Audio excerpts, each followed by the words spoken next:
before the trade deadline today, and they feel that it improves their bench. They traded Scott Proctor out of the bullpen to the Los Angeles Dodgers for Wilson Betemit.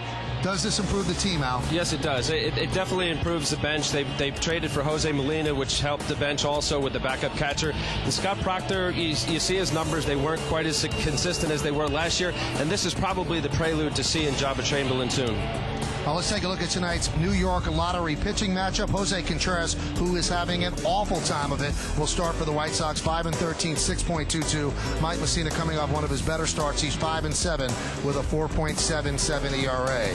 Now we looked at Alex Rodriguez at the top. Is he going to hit his 500th home run? Is he pressing? It's been 12 at-bats since 499. We'll talk with Joe Girardi to break down Alex Rodriguez, whether he'll get it or not, and why he's slumping.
It was in Kansas City, was against Gilmesh and the Royals, and Alex Rodriguez last Wednesday connected for his 499th career home run. So everyone figured 500 would follow shortly thereafter.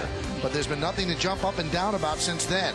0 for 11, but in real time, counting the suspended game, 0 for 12 since that home run, with 6 walks and 5 strikeouts. Hi, everybody. Welcome back to Yankee Stadium. That's Joe Girardi. I'm Michael Kay. Al Leiter will rejoin us in just a moment. This begs the question, is Alex Rodriguez 0 for 12 because he is pressing? I think so. I think he's thinking about that home run. I think it's impossible not to, whether it's through the newspapers, the radio, or TV. He's being reminded of it every day. Through family, he's being reminded of it every day. And the other thing, Michael, is every time he goes to hit, they switch to baseball. And that's right in front of your eyes. So that's, to me, that's very glaring. It's got to be hard to concentrate. In the back of his mind, I don't think he's necessarily thinking about home runs, but I think every time they switch those baseballs, it's hard for him. Well, when we come back, we'll find out. Obviously, we have the lineups, first pitch, most importantly, we'll have baseball here between the Yankees and the White Sox next on Yes.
Yankees Baseball on Yes is brought to you in part by Jeep, a growing lineup of legendary vehicles.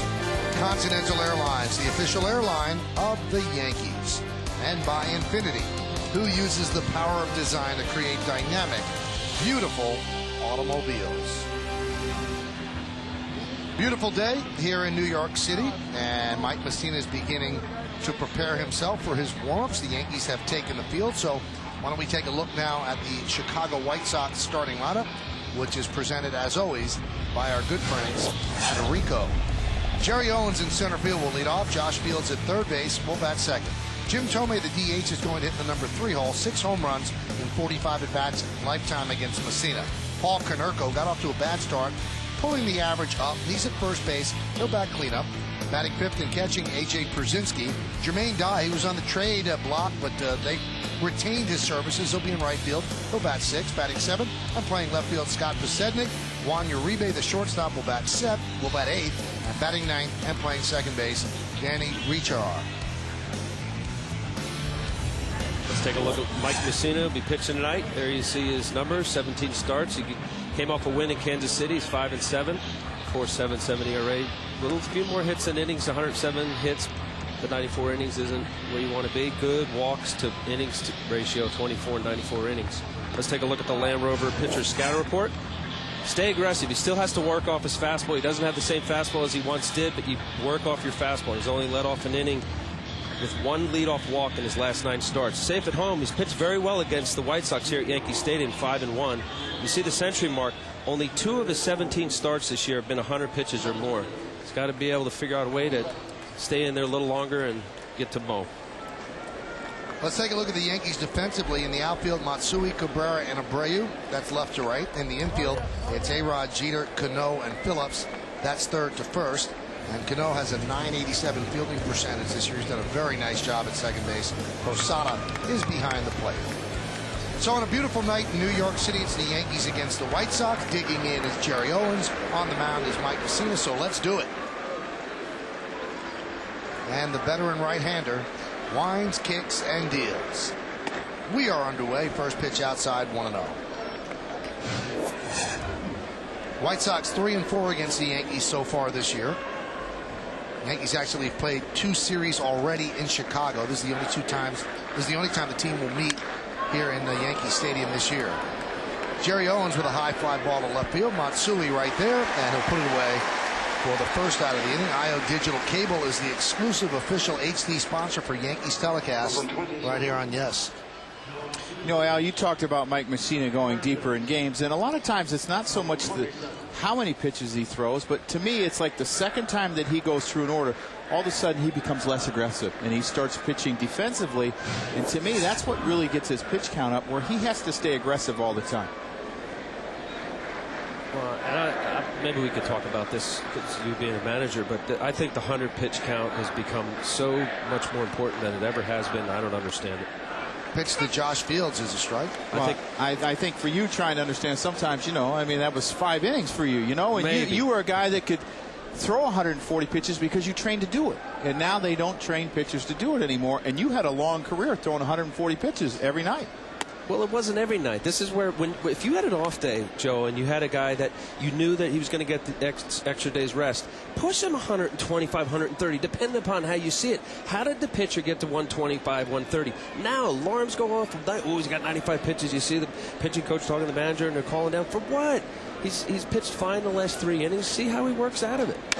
That one is driven out to right center field. Giving chases, Melky Cabrera on the run, and he makes the play, taking an extra base hit away from Fields. Beautiful play by Melky Cabrera, covering a lot of real estate out in right center. And I think this is the time of night where the lights haven't taken complete effect. This is the hard time to pick up the baseball. And you see Melky Cabrera, he never takes his eye off this ball, continues to run hard after it. Doesn't take for granted that he's going to get there, and he runs into the wall. And nice job of Bobby Abreu backing up. If this ball goes off the wall, sometimes if the right fielder's not there, that can become a triple. But Bobby's there, and it would keep it a double. Here's Jim Thome. He is 1 for his last 16. 6 home runs lifetime against Messina. Yankees shift against Thome. 3 infielders on the right side.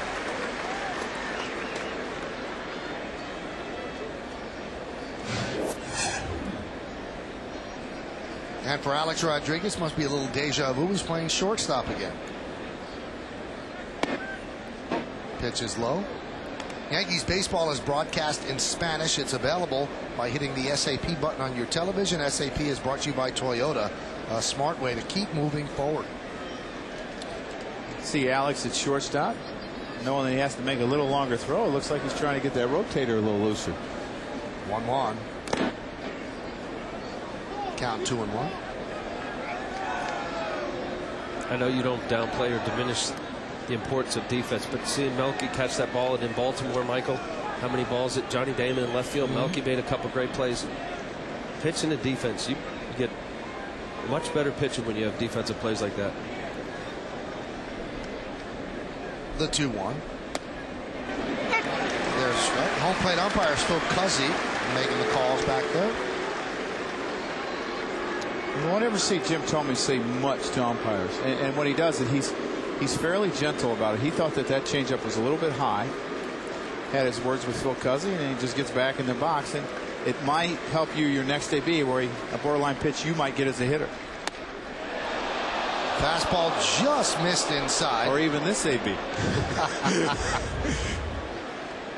See him try to run this two-seamer, started inside and try to run it back over the inside part of the plate. And I know if I'm catching, I'm really wanting this pitch. And this pitch is just off the plate, but Jim Thome, maybe because of the changeup, they didn't call that strikeout.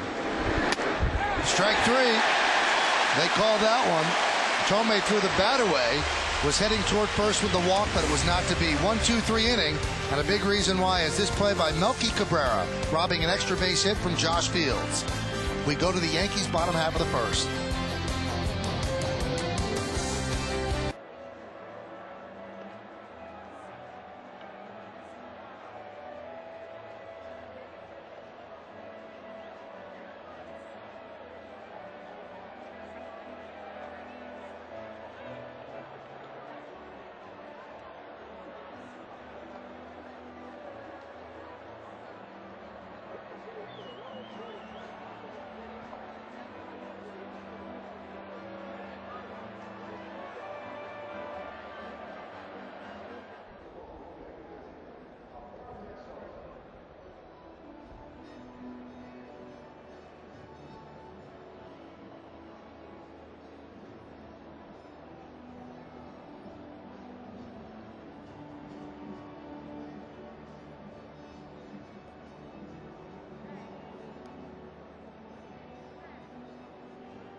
That he's going to face. It's presented by Rico. Johnny Damon, the DH, will lead off, batting second, and playing shortstop, the captain, Derek Jeter. Bobby Abreu's in right field, hitting third. Cleaning up, looking for his 500th home run, third baseman, Alex Rodriguez. Hideki Matsui in left field will bat fifth, batting sixth and catching Jorge Posada. Robinson Cano at second base will bat seventh. The number 8 hitter, first baseman, Andy Phillips. And Melky Cabrera is in center field. He'll bat ninth, but he's had quite a July. Well, and on the mound is Jose Contreras, a baby to the delight of these Yankee hitters. They're probably glad he wasn't traded by the basis of that record and numbers. Not good, folks. 118 innings, 146 hits, 45 walks, a lot of base runners. Let's take a look at the Land Rover pitcher scouting report. See Bear Mark in his last 2 starts, 19 runs in 12 innings. Not good. Torres, 15 errors. His defenders behind him. Works very slow, worst in the American League, and no relief. His bullpen has got a 6 ERA when they come in to try to help him out of his jams. That wasn't a great scouting report. There's a lot of things wrong. Well, yeah, it was hard to find the silver lining. I'm sorry, Michael. 5-13 with almost a 7. Pitch to Johnny Damon is a strike. You keep hearing about the White Sox, where they were trying to trade Jose Contreras. You'd call about anybody else, and Kenny Williams, the GM, would say, well, how about Contreras? And I think the White Sox know that Contreras is not the same pitcher. Popped up by Damon, and it's out of play. And, I've read so many things. He's lost so many miles off his fastball. He's just not the same guy. A lot of people think he's lost a lot of velocity because he started dropping down a lot on right-handers, and he got away from the good hard four-seamer. And he was a guy that, pitched around 93, 94 and could get it up to 96, but now you see him anywhere between 88 and 91. It's a big difference. Shattered bat, ground ball at third. Fields. Not in time. Johnny Damon beat it out. So a base hit for Damon, who had such a tour de force game Sunday in Baltimore.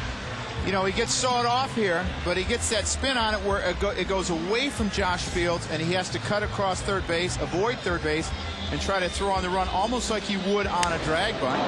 As we'll see, he's going across the line and then has to throw across his body, and Johnny Damon hustling. The legs feel better, and I think DH has been positive for Johnny Damon. And just the excitement. You know, those are the type of hits that Johnny Damon used to get when he played in Kansas City. They would get Paul O'Neill so irritated. And O'Neill would line out, and he would just... Paul O'Neill, how about the pitcher 60 feet away? Those would drive me nuts. Serious jam shot, and he's got a single. Well, that's what you get for running it in there, Al. I mean, used to do it all the time. Here's Derek Jeter. Derek 10 for 30. And there's a strike from Contreras. You know, and I think all the base runners that he's had during the course of the year, 191 and 112 innings, he's not comfortable on the stretch, and has been something that he has always had to work on, trying to quicken up. And a lot of times you lose a lot of velocity throwing that way when you're slide stepping all the time, and he's not comfortable. And command. Every time you get out of your rhythm. Now, both of you guys were talking about, you know, pitch count and how much merit it is to watching the pitch count. When the White Sox won their World Championship in 2005, Ozzie Guillen really used these starters. He pushed them in the postseason. Might they be paying for that right now? Well, I think maybe the second half of last year, possibly. But they had a whole offseason to recover again in 2006. So, to me, I think he got away from throwing over the top, and I think it's a byproduct of age. You know, pitchers get older. You have to pitch a little bit different as you lose velocity because you don't get away with mistakes. And, you know, your control has to be better. And I think as your stuff gets less and less, the more aggressive you have to be as a pitcher, and you have to be ahead in the count. Check swing. Did he go? Did he go? No. Said Tom Hallion, first base up. Well, Joe, if there's one thing that you try to do as a pitcher, let's see the check swing here. Ooh. Just leave it at that. It's difficult to make consistent pitches, quality pitches, if you're not in a consistent delivery. And by dropping down, you'll see Contreras tonight. He drops down to low three-quarter, even sidearm. Then he comes back over the top. It's very difficult to do. Very few pitchers have done that. Now the home plate umpire, Phil Cousins, drawing with Ozzie Guillen. And he throws him out of the game. Now that's a quick ejection. Well, I think Ozzie was telling him just, watch the balls and strikes. Don't be looking over here. And Phil kept looking over, and it went on, and he got ejected. Now, Ozzie started to bark with the check swing call. I don't know why he was barking at Cuzzy. It was Hallion who made the call. I think he was barking at Hallion, and Cuzzy said something to him maybe to knock it off. All right. Well, Phil Cuzzy's kind of known for this a little bit. He's kind of a hothead, and he doesn't have a very long fuse for anybody. And Ozzie, he chirps all the time about anything.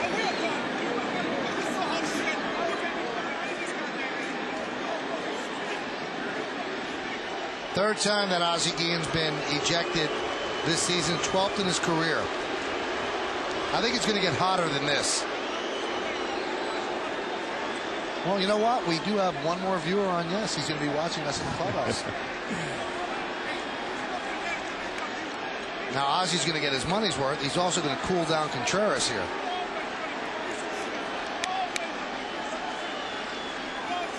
And a lot of times these can go back to maybe a little while ago, where they maybe got into it a little while ago, and there's memories. Usually you see the crew chief, Mike Winters, he'll come in and try to break this up and get the game moving.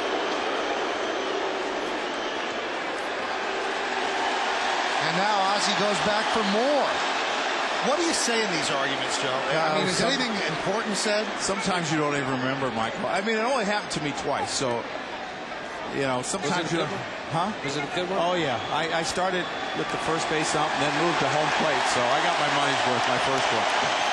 Problem was my kids were there. They never seen me thrown out of the game, and they were going the next day, and they asked me if I was going to be able to stay in the game the whole day. I felt kind of bad. Well, Ozzie Guillen out of the game. That means Joey Cora, his bench coach, will take over the managerial duties. And he almost falls down the steps, adding insult to injury. And a lot of times you can be so upset that you go back and try to kick the steps, and that's always a bad idea. How many times did you get tossed, Dale? Never. Never? I wanted to get tossed just to say I got tossed, but... You want to run down there tonight? Now you're out of the booth. Fouled away. How goofy, but I did. I wanted to You get never tossed. got tossed? No. You never argued with an umpire on a strike? Yes, and I know I wouldn't argue with him. There's certain guys, you know this. Oh, certain yeah. guys, you just stay away from him. You see a pitch right down what you thought was down the middle, he'd ball. You'd look at him, all right, I know who it is, Phil Cuzzy or whoever. Just move on. There's other guys that are reasonable you could talk to. 1-2. Count 2-2.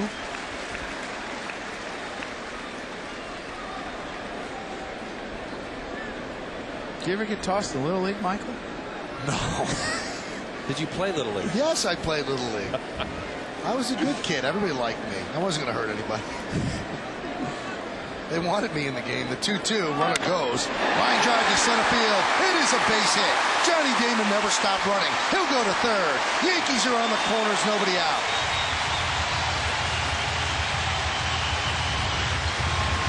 Well, what we just saw from Johnny Damon is an experienced base runner. You see this single, and this is a line drive to center field. And if Jerry Owens catches this ball, Johnny Damon's going to be out at first base anyway. So you might as well keep going. And he kept going, and he ends up on third base.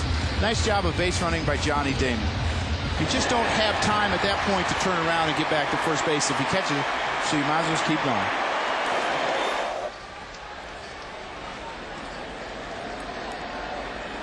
So the Yankees are set up here in the bottom of the first inning. Here's Abreu. Jose Contreras in his last 11 times on the mound, 1-9 with an 8.27. He's lost his last 6 starts.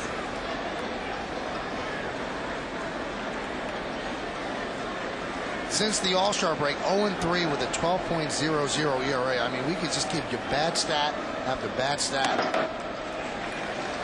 Count 1-0.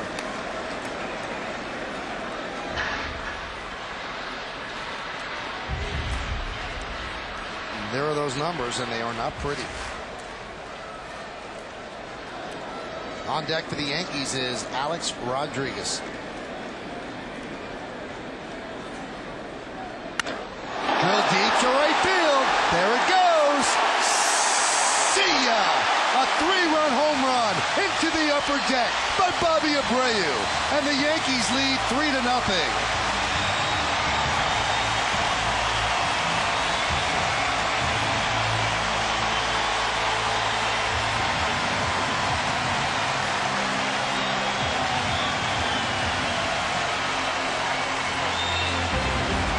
Seventh home run that Jose Contreras has given up in the month of July in 5 starts, and this is a no-doubter, Al. Well, this is not the home run that Yankee fans want to see. This is the home run that Yankee fans want to see. And listen to the ovation that Alex Rodriguez just got from the fans, and a little bit of it was for Bobby Abreu as well. But Alex has gone 12 at-bats since his 499th home run. He's looking to become the 22nd man in baseball history to hit 500 home runs. When he does connect, he will be the youngest player ever to get to that plateau. Those are his numbers for the season.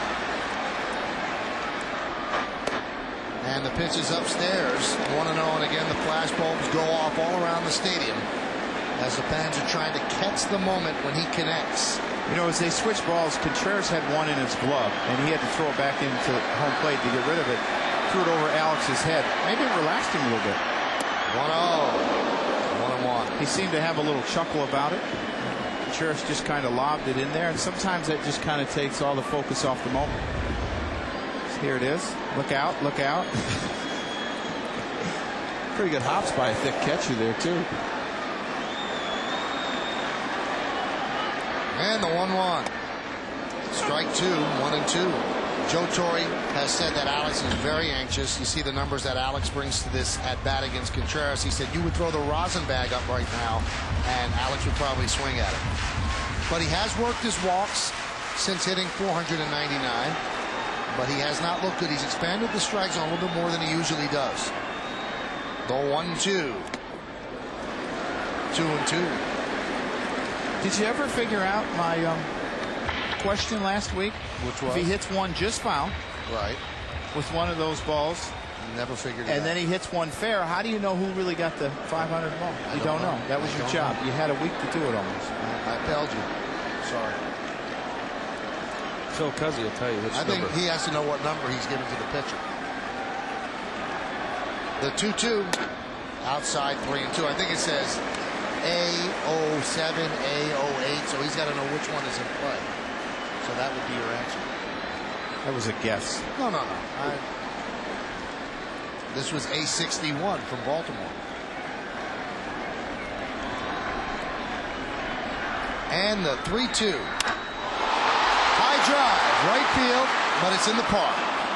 Dye is there, and he'll put it away for the first out of the inning. And that's probably a good sign for Alex that he went the other way. Yeah, because he's not being anxious, and he's taking the right approach. The two-strike approach for Alex has always been to go the other way. You see the pitch by pitch from Contreras. He starts him off with the sidearm fastball that runs in on him a little bit. Comes back with one right down the middle. Alex swings and misses. Comes back with another one. Middle in, thigh high. Throws the good split, chase pitch. Throws another fastball away from him. And then he throws him a fastball that gets in on him just a little bit. And Alex popped it out to right. So Alex now 0 for 13 since hitting his 499th home run. 0 for 12 if you don't count the suspended game, and I'm counting. Here's Matsui. Pitches outside. Well, that suspended game, with the way the rules are, that has to go back to June 20. It's just every article is off by one at bat. Some people are using that at bat, some people are not. It goes on and on. It's really fouled a lot of people up. So the best way to say it, 13 at bats since he hit 499. But I think the most important thing was, you know, if he hit that homer on that day. Right. Who cares about one at bat now? I mean, he's going to get probably 200 more the rest of the year. So it just makes it hard for you to say. Cumbersome. The 1-1. The count 2-1. Well, Michael and I asked him in Baltimore, is he feeling it yet? Is the team feeling it? You know, do they really care? And he said he really wasn't thinking about it other than the first at bat in Baltimore Friday night, all the bulbs popping. And he kind of stepped out and realized what was going on. High drive, right center, going back. Owens on the track at the wall. He leaps. See ya. Another home run for Matsui. His 12th in the month of July. He does not want this month to end. Yankees lead 4-0.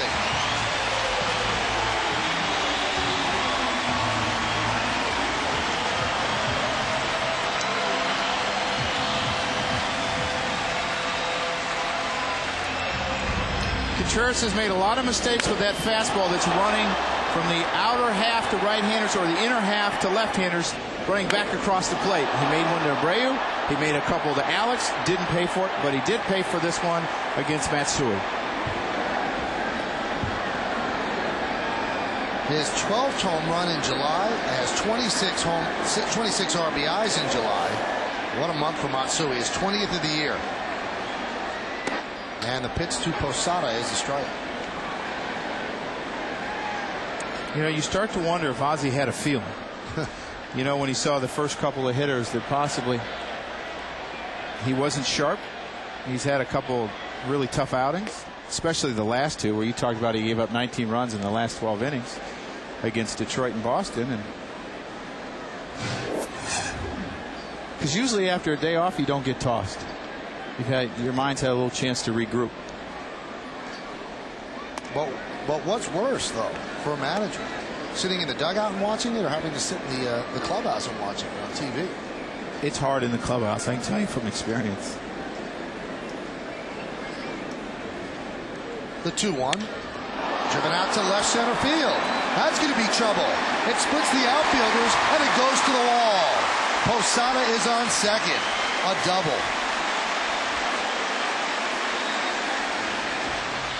Don Cooper already on the phone to that White Sox bullpen that has had really a tough time of it. Al, another mistake. It is a mistake, and he's in fastball counts. The Yankee hitters are doing just what they're supposed to with high fastballs up out over the plate. He's been very predictable. They can sit back, look for the fastball that he's thrown often. He's only thrown 2 off-speed pitches so far. And right now they're tattooing him. Al, what was your focus when you were having a hard time getting the ball down? Would you pick a different spot on the catcher's body? Would you pick something out in front of home plate? What would you do? I would forget about corners. I would try to think just down. I would usually look at your shin guard and try to get as best a plane to get a downward plane to somewhere down in the zone. Even if it was middle down in the zone. I think what happens is when a pitcher struggles becoming defensive, it's I'm going to hit the corner. I'm going to hit the corner, and then it's just enough. You're falling off, falling off, little movement. And that's all it is. It takes, in these at-bats here, he got ahead of A-Rod 1-2. Bobby Abreu was 0-1. But he's been behind all of them.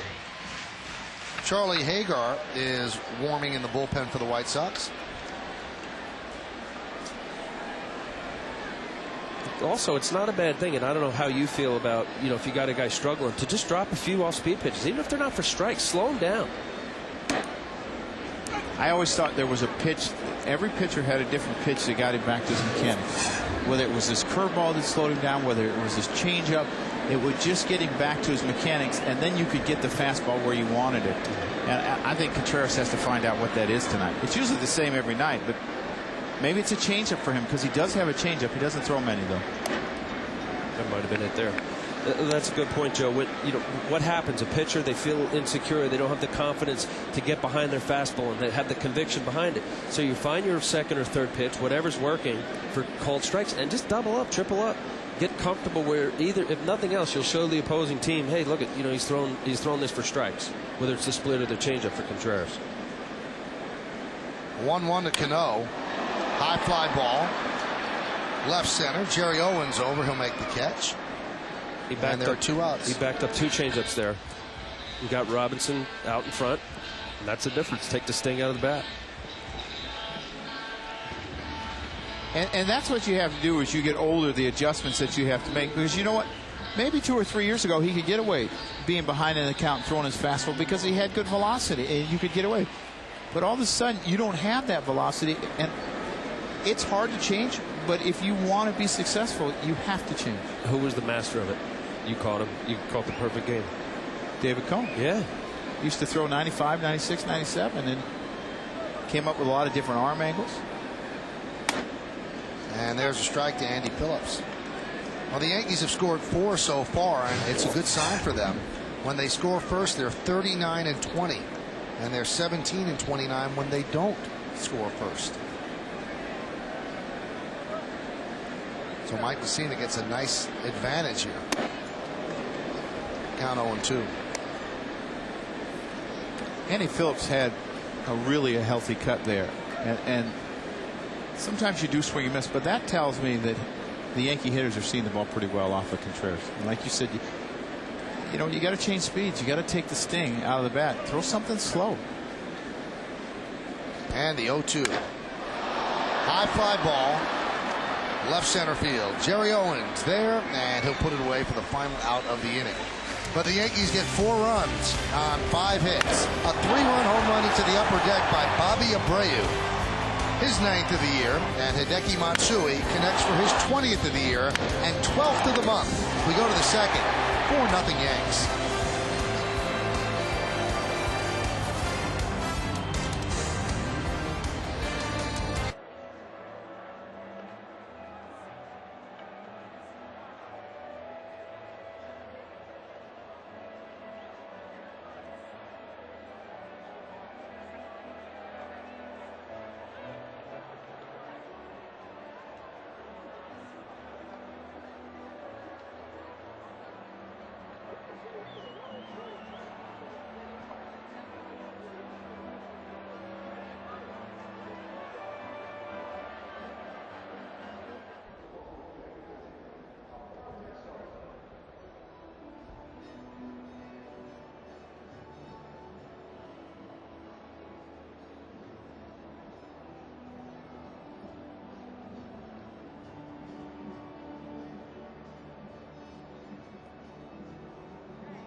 Dunkin' Donuts team scouting report on the Chicago White Sox. Even though the White Sox offense is last in runs scored, they have been much better in July. They're third in runs scored, only behind the Red Sox and the Yankees.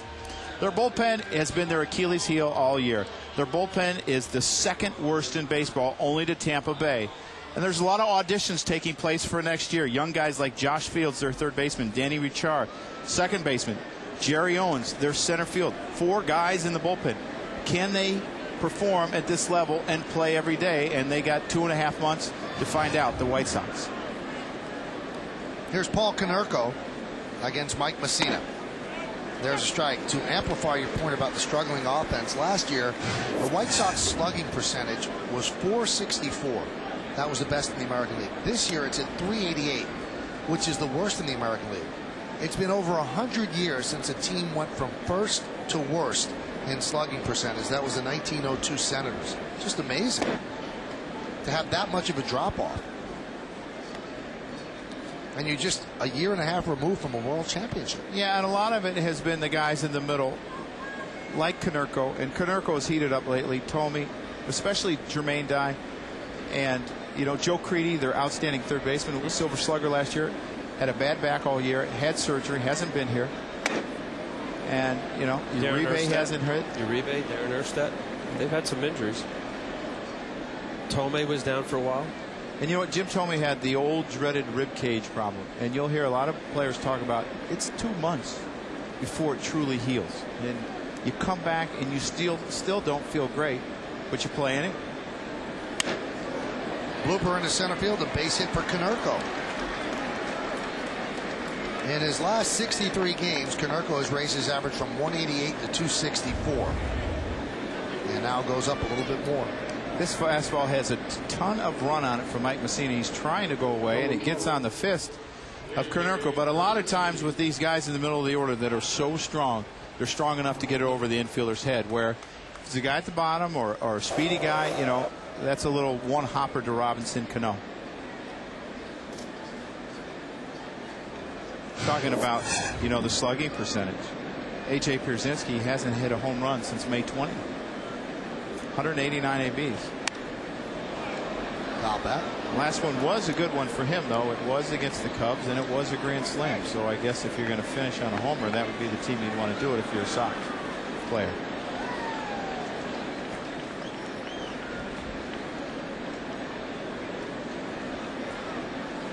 It's one of the few times of late that the Cubs have lost. Been very, very hot. Ran into Cole Hamels yesterday from the Phillies, and he shut him down 4-1. The 0-1. Outside, 1-1. Tonight's closed captioning is brought to you by your New York, New Jersey, and Connecticut Lexus dealers. Well, I think even what makes this more amazing, they're 2 years removed from the World Championship, and many of the core players are still here. Unlike my experience with the Marlins, where they deliberately got rid of all of us, to see them really fail mightily, there's really not much to go around it, because this isn't a team that was structured this year to rebuild. You mentioned about the bullpen. Even despite a $108 million opening day payroll, Kenny Williams purposely didn't really put much into their bullpen. They went with a young relief corps with Bobby Jenks at the end. I remember when we did the broadcast the first time the Yankees went into Chicago, Joe, we were raving about the arms in their bullpen. But again, it goes to prove you could throw 98 miles an hour, and it doesn't necessarily mean success. They threw pretty good in the month of April and the beginning of May, and I think pitchers always have the advantage, especially hard throwers when it's cold, because guys don't want to get sawed off the end of the bat, and they don't have great swings, and then it started to heat up, and they seem to fall apart. Dribbled slowly toward first. Andy Phillips is going to take the out at second. Has a lot of faith in his arm. Never hesitated to fire a strike to Jeter. And what about the hustle for Robinson Cano to cover first base? Mike Messina did not get over there, and I don't think they're going to turn the double play anyway. I think Mike Messina thought Andy was going to go back to first base, so he just stayed on the mound. And Robinson Cano hustled over there. You see him going to possibly field the ball, and then he gets himself in double play position to field this ball from Derek Jeter, but Jeter didn't throw it. And unusual for Moose, I guess, to defend him a little bit on here, is that very few first basemen have the confidence and the strong arm as Eddie Phillips does. Here's Jermaine Dye. And he hits one sharply. Oh, what a play by A-Rod. Gets to his feet, fires the second one. Oh, he took a double away from Jermaine Dye. An outstanding defensive play by Alex Rodriguez. Alex Rodriguez has done it at the plate, and he's also done it with his glove. And you see him dive to his right, stretch out, gets up, knows that he can't turn two, so he makes a good throw. He fumbles a little bit, makes sure he's got a handle on it, delivers a strike to Robinson Cano, and like you said, it saved a double, and the White Sox would have runners on second and third. And we got a close look at that with our sharp super shot. Here's Scott Posednik. And there's a strike. You talk to people around baseball, specifically American League scouts, and they say that Alex Rodriguez is the best defensive third baseman in the league right now, that he should win the Gold Glove. But a lot of that has to do with reputation, and Eric Chavez of the A's has won it 6 years in a row, so it'll be hard for A-Rod to wrest that from him. But he's had a superb year at third. His best year defensively since joining the Yankees. His first year he was solid. The last 2 years he did not play a very good third base, but he's picked it up this season.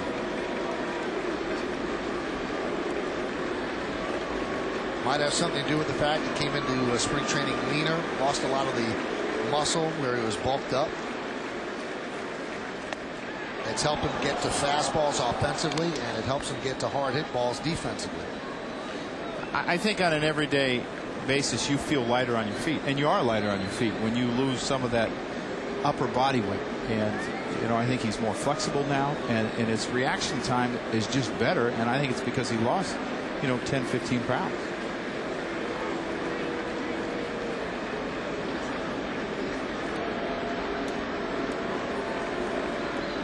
The 1-2 fouled away. Plus you could add he's so much clearer in his mind, and you'll hear it often where guys, if they're not hitting, they take it out to the field, or their minds wander. His focus has been great. Clearly his defense has been as good as it's ever been, and as far as the Gold Glove, it's so subjective. I'm still not sure how they figure out that award.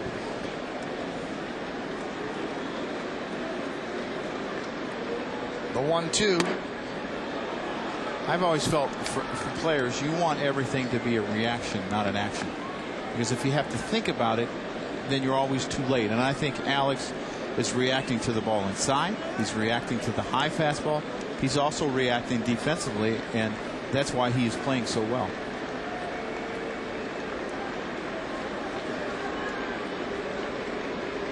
Two. Fouled away, making Messina work. All the mechanical thinking as a player has to be done before the game. You can't necessarily think about mechanics, or it just doesn't work. You might think about what base am I going to throw to it if it's hit this way or that way, but as soon as you start thinking about mechanics as a player, whether you're pitching, hitting, or anything, I think you're done. Yeah, you're not relaxed and it doesn't flow. There's got to be a relaxed state, and just allow your athleticism to do whatever you have. 2-2. Is that why they say that pitching coaches never really try to correct anything mechanically on the mound? Some do, and I didn't really appreciate it. I never argued with my pitching coach about it, but I was clear early on. I said, just jot it down. Tomorrow, at the bucket, we'll talk about whatever. But this is not a time. This is battle. It's about getting people out. It's not about where your finger is, your hand, your elbow. Just get people out. 3-2. Grounded up the middle and through for a base hit. Jermaine Dye will head to third, so Posednik squeaks a single through the middle of the infield, and the White Sox have runners on the corners and 2 outs. Mike Messina with all the Gold Gloves. This ball just eludes him, just out of his reach. See it get past Robinson Cano, just out of his reach.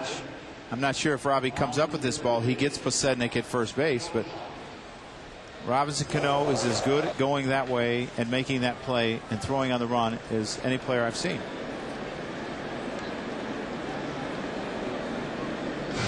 Here's Juan Uribe, who's really struggled all year. Recently, he's 3 for his last 21. Longer stretch, 10 for 64.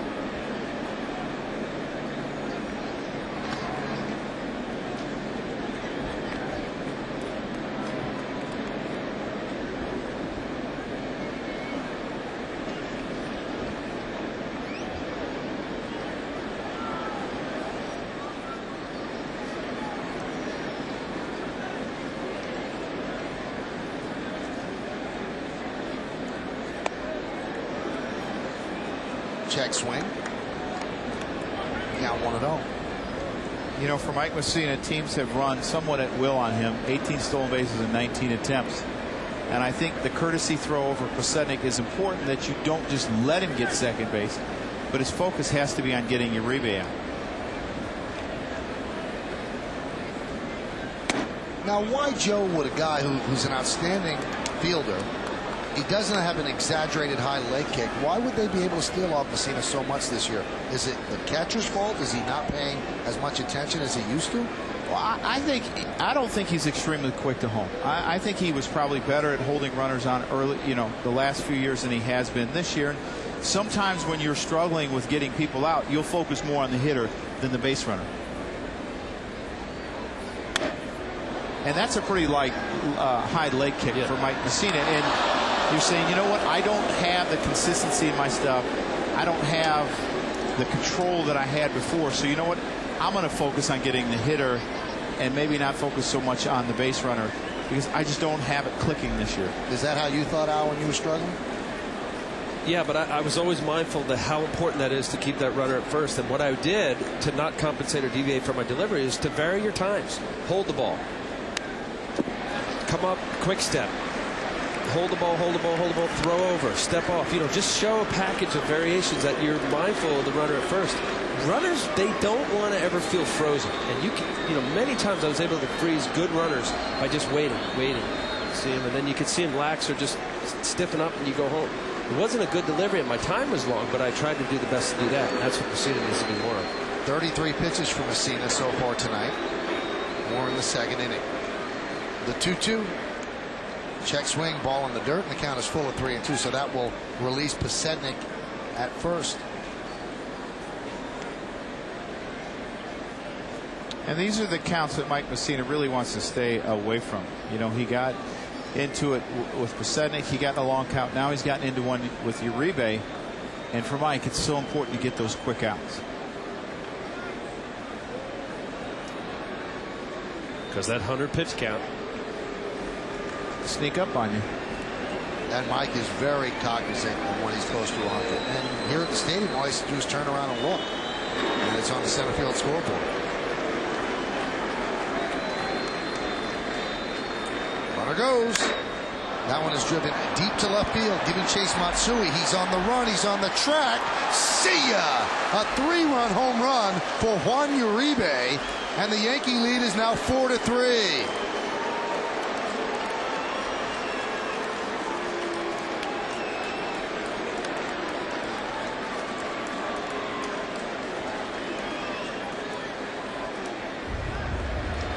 I believe this is the right pitch to Uribe, a breaking ball, but it just got a little bit too much of the zone. He is a chase guy. He will chase up, he will chase down, he will chase out.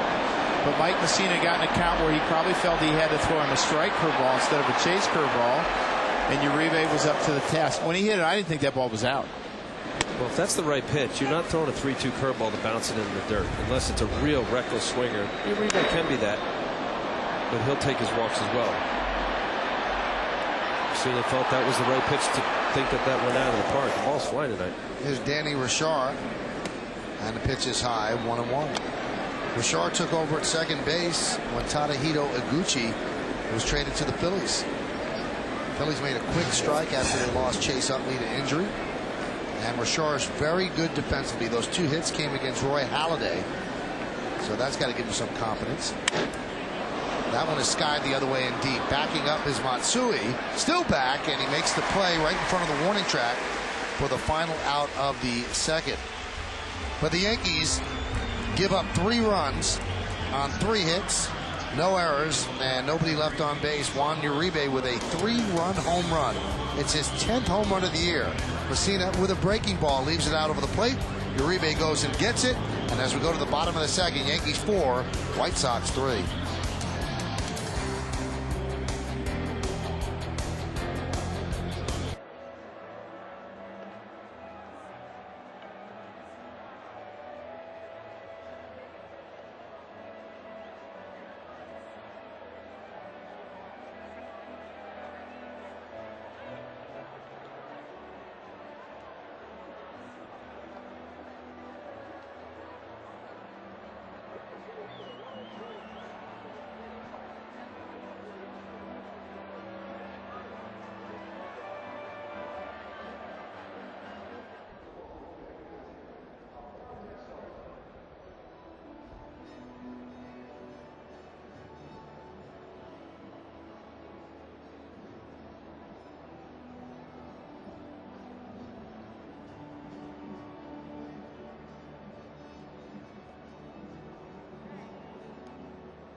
Second inning, and Melky Cabrera leads off against Jose Contreras. Yankees lead 4-3 over the White Sox. Now, Melky Cabrera was thrown right in the middle of trade discussions. Obviously, the Yankees were interested in trying to acquire Eric Gagne, and the Texas Rangers asked for one of the three top Yankee pitching prospects: Phil Hughes, Jabba Chamberlain, or Ian Kennedy. Now, the Yankees kept saying no, no, no. Obviously no on Hughes, obviously no on Chamberlain. And then the Texas Rangers came off those two names and asked for either Ian Kennedy, a left-hander who's done very, very well at Double-A Trenton, or Melky Cabrera. And Brian Cashman said he felt that that was too much for a 2-month rental, although he thought that Eric Gagne is a very, very good pitcher, and he thought the Red Sox made a very good acquisition. But he was not going to move either of those two guys. He said a guy who could conceivably be in our rotation next year and our center fielder. He said, I'm not going to do it. No, and I think it's a smart move not trading Melky, because he's your defensive center fielder. And who do you replace him with now? And he's hit .340 over the last 55 games. And to me, that's because he knew that he was going to play every day. And I think the first part of the season there was that confusion. Am I playing today? And this is the good split by Jose Contreras, blocked by Pierzynski.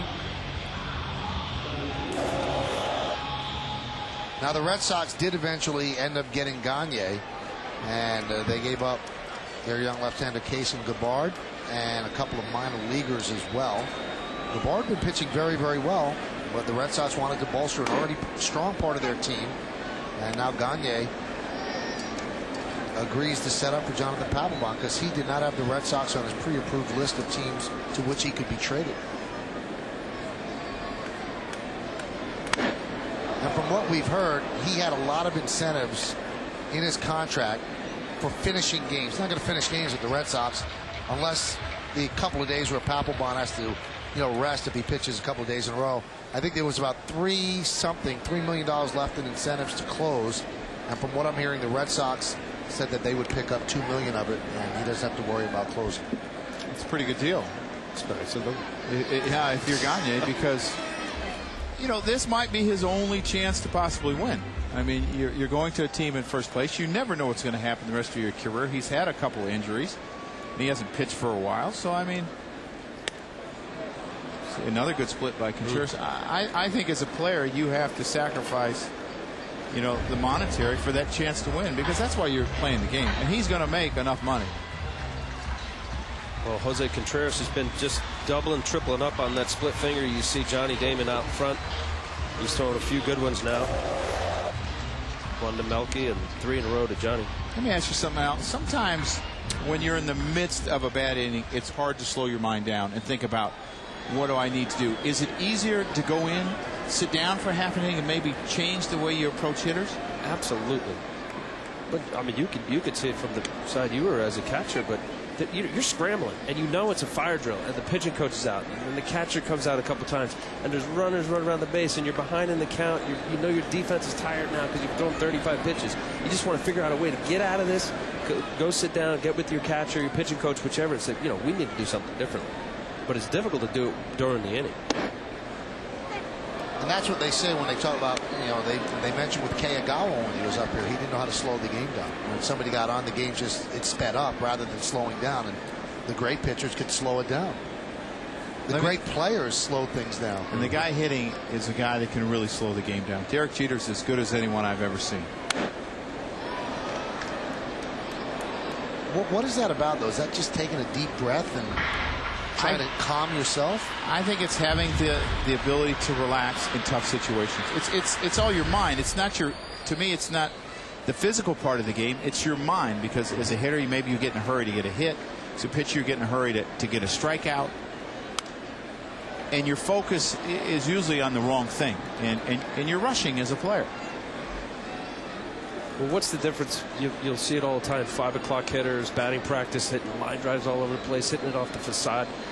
You have a pitcher that throws on the side in his work between his starts, nailing perfect pitches on the corner. What changes from that to the game? High fly ball, left field. Posednik is right there, and a 1-2-3 inning for Contreras after his very rough first inning. So the Yankees go down in order, and we go to the top of the third. It's the Yankees 4 and the White Sox 3.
Our music and computer world upcoming schedule. 2 more games against the White Sox tomorrow night and a Thursday matinee. Then the Royals coming to town Friday night.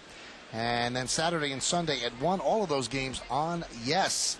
And go an hour before time to get the batting practice show. Half hour for the pregame show. And the pitch to Jerry Owens is outside. Coors Light scoreboard 4-5-0 Yankees. All 4-5-0 in that first inning. 3-3-0 for the Sox.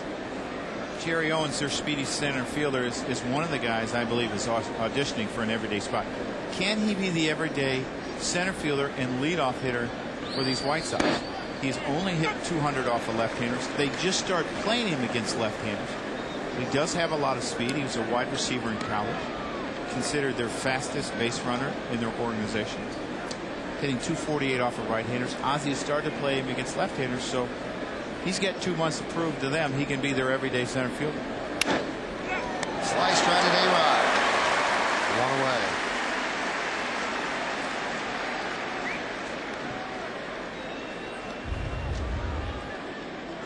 Playing relaxed, you have these quick reactions. You see the quick reaction by Alex Rodriguez and the concentration. Easy play for Alex, but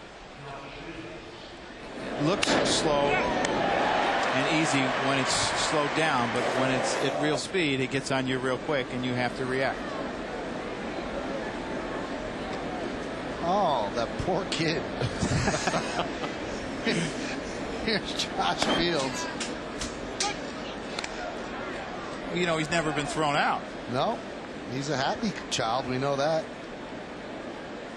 Do you think he eats a ton of health bars like you? I know he doesn't like ketchup, mustard, and mayo. Good luck, kid. You're going to need it. The 0-1. There's a strike, 0-2. It's interesting how the White Sox, Al, have given Josh Fields a little bit more responsibility. He's a young man that is replacing Joe Creed-Eves, quarterback at Oklahoma State, a very good quarterback at Oklahoma State. So you figure that he's able to relax in tough situations. Good fastball by Mike Messina, but they moved him up in the order. In June he hit 218. In July he's hit 277, and you want to see guys improve. And you see the late movement here. Well, he said it really comes to this. Josh Fields, good fastball away. Mike Messina there. He was a call-up along with Jerry Owens, and you know he's expressed his feelings that now he realizes he's in with the guys as opposed to just being showcased as a young minor leaguer, rewarded for your season in the minor leagues. Tome hits one the other way and deep. Giving chase is Matsui. but it slices into the seats foul. And now where the White Sox are in the standings, it's given this organization an opportunity for guys like Josh Fields and Jerry Owens to find out, are these legitimate big leaguers going into this offseason? It's a high market revenue city.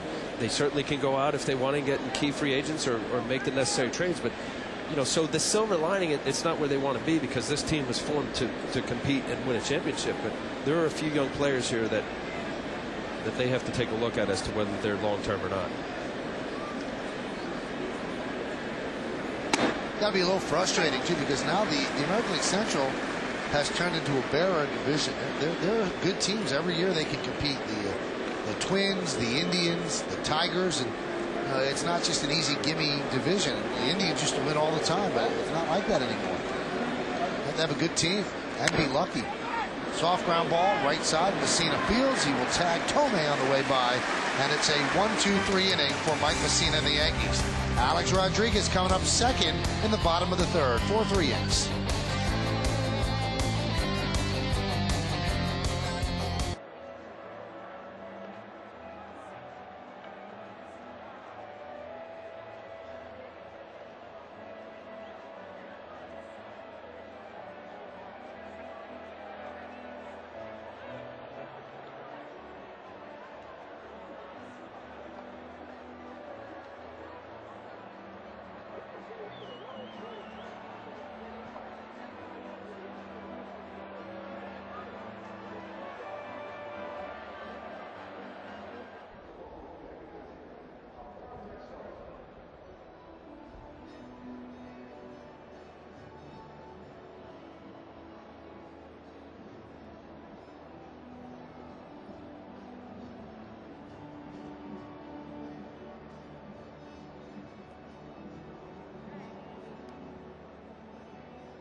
At Yankee Stadium was Mickey Mantle off Stu Miller on May 14, 1967.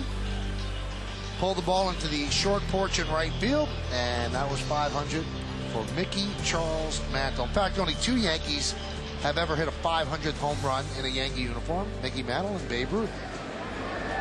So Alex Rodriguez is on deck. He's going to try to become the 22nd member of that club. The Coors Light scoreboard has the Yankees up 4-3. Bobby Abreu will start it off. He connected for a home run, a 3-run shot in the first. And Contreras deals. There's a strike. What were you, 7 when Mickey hit that? 6. Do you remember where you were? No. No. I don't remember where I was last week. I think it was Baltimore. The 0-1.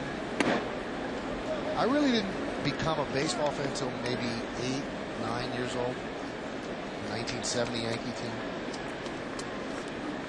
And why that team? Any because you know reason? what? Because they were bad and I liked underdogs. So if I was growing up now, I guess I would be a Yankee fan. But I suffered through Horace Clark and Jerry Canny. In the first inning, this is what happened with Bobby Abreu. He knew it too. Had that little swagger, upper deck swagger. His 9th home run of the year. Yankees now lead 4-3, bottom of the third. The 1-0. Check that. The 1-2 is upstairs. 2-2.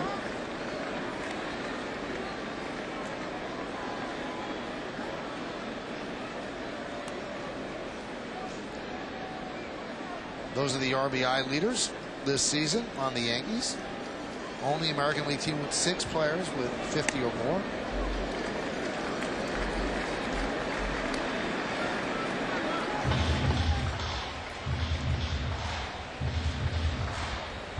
What's interesting about that list, if you would have looked at that list a couple months ago, 1, 2, and 3 would have been Rodriguez, Posada, and Jeter. Ground ball up the middle, another base hit for Bobby Abreu. And the other guys have really picked it up since then. Here's Alex Rodriguez. In the first inning, a good sign. He hit the ball the other way, a high fly ball to right field.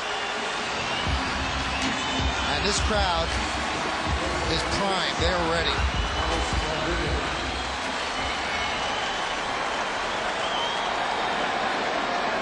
Joe Torre predicted yesterday, he had his charity golf outing, that the love that's going to be shown to A-Rod here is going to be unbelievable. So he is 0 for 13 since hitting his 499th home run off Gil Mesh.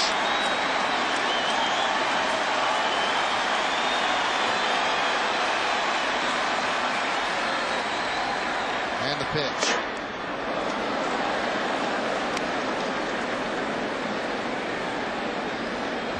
It is Christmas in the Bronx here in July. Unbelievable.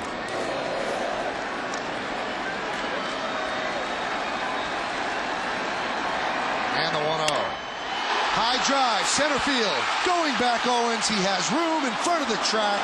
He puts it away for the first out of the inning. So A-Rod's getting a little bit closer.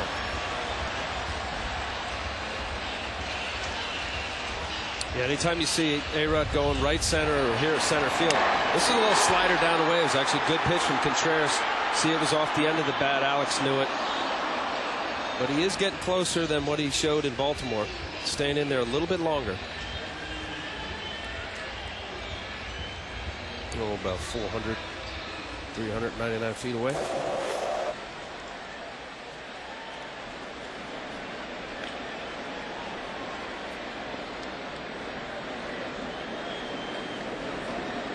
Now, Alex, 9 times this year, he's gone 10 at-bats or more without a home run. So this is not something extraordinarily unusual, except that he has 35 home runs, so you expect him to hit one all the time. But now everybody's waiting on this one, and the fact that he hasn't gotten a hit, let alone a home run, that accentuates it a bit more. So he's 0 for 14 since his last home run.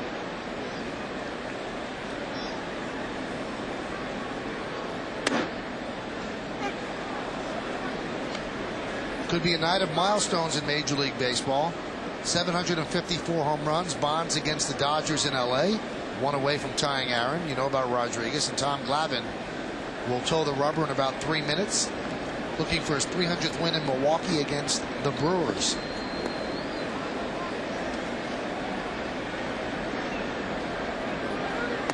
Abreu goes. Throw to second. Perfect. Got him.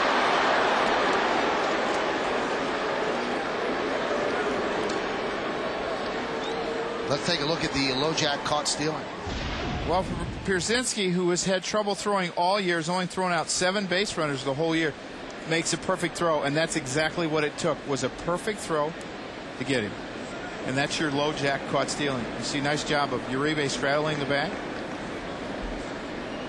See Pierzynski telling him nice job, the nice quick tag. What's better, Joe, getting an RBI, or if you're a catcher making a throw like that? Throwing a runner out. To Really? me, I love that, you know, because I think it fires up your pitcher. You see it, the perfect throw, the perfect tag, never really gets to the bag. And a perfect, sharp, super shot. Pitches outside. 3-1 to Matsui. He had a home run his first time up. His 20th home run of the year. You know, on the other end of that, Joe, it was a good feeling as a pitcher, especially if you were somebody like Contreras, who doesn't really hold runners, to allow your catcher to have an opportunity to throw somebody out. Matsui works a 2-out walk. Well, Contreras was not happy with that last pitch by Phil Cuzzy. Turned around, didn't even get the ball back from Pierzynski, and walked on the backside of the mound. We were talking this about a week ago. You can always tell it, and as you're a catcher, you really know because you see it over and over. A pitcher usually does about the same thing when he thinks a pitch is a strike and he doesn't get it. They have a different reaction, whether they catch it different. It's with a guy, Kevin Tappan, who pitched in Minnesota a long time. I caught him in Chicago. He used to catch it 2 hands when he thought it was a strike, and he didn't get the call. I thought you were going to say something a little more profound, where they throw their hands up, or No, there were only certain hitters that could do that, you know. There's every once in a while there was a pitcher that would do that. I'm trying to think, probably a Jack Morris or Dave Steve comes to mind. The 1-0. Count 2-0. We're in the bottom of the third inning here at the stadium. Yankees lead 4-3 over the White Sox. Posada with a double his first time up. He's really had a tremendous year. You were one game away from August, and he's still hitting .334 as a catcher with 11 home runs and 58 runs batted in. Extraordinary numbers for anybody, but for a catcher. And now those numbers go up. Matsui is going to think about third. He'll stop right there because Dye has a good arm.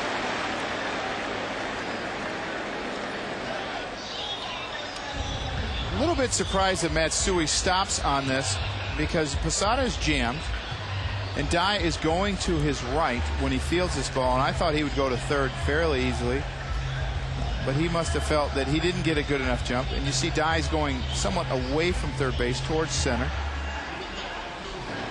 Wasn't in a good position to throw, and it looked like he was going to go, and then he changed his mind. And to me, it's hard for an outfielder to stop when he's going from side to side and then make an accurate throw. I think the message from Don Cooper to Contreras was, don't worry about the umpire. Go get the hitter. Especially with 2 outs. Was it hard for you sometimes, Al, when you thought you should have got a pitch and you didn't get a pitch, to refocus? Yes. On throwing strikes and doing what you had to do? That's why certain visits, I think, are a waste of time. But, you know, that would be a moment. Come out, calm him down. If there is something that you saw, you know he was upset with 2 or 3 pitches prior to that. He threw 2 balls to Posada before the base hit. Look, just what you said. Forget about that. Get it out here. You're at the end of inning. You're in the dugout. Here's Cano. Driven deep to right center field. Looking up. See ya! A bullet. 3-run home run by Robinson Cano. And the Yankees lead 7-3.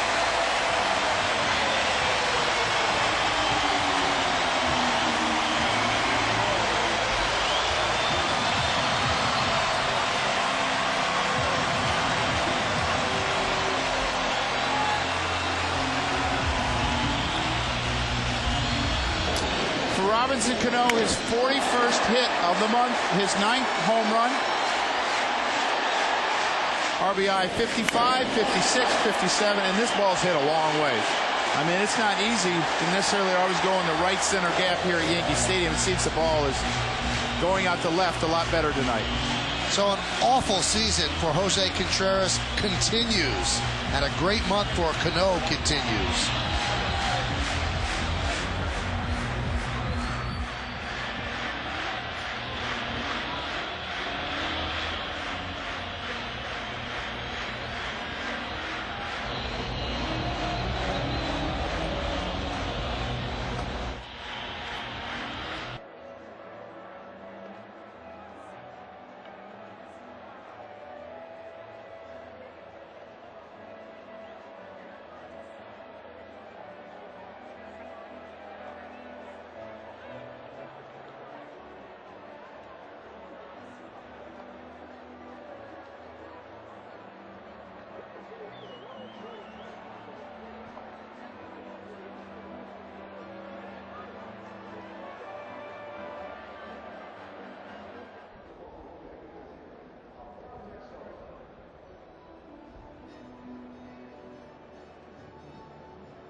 Verizon Fios, make the switch to Verizon Fios, TV, internet, and phone. John Danks gets the start for the White Sox, 6-7, 4.83, and Andy Pettit has the same record with a lower ERA of 4.11.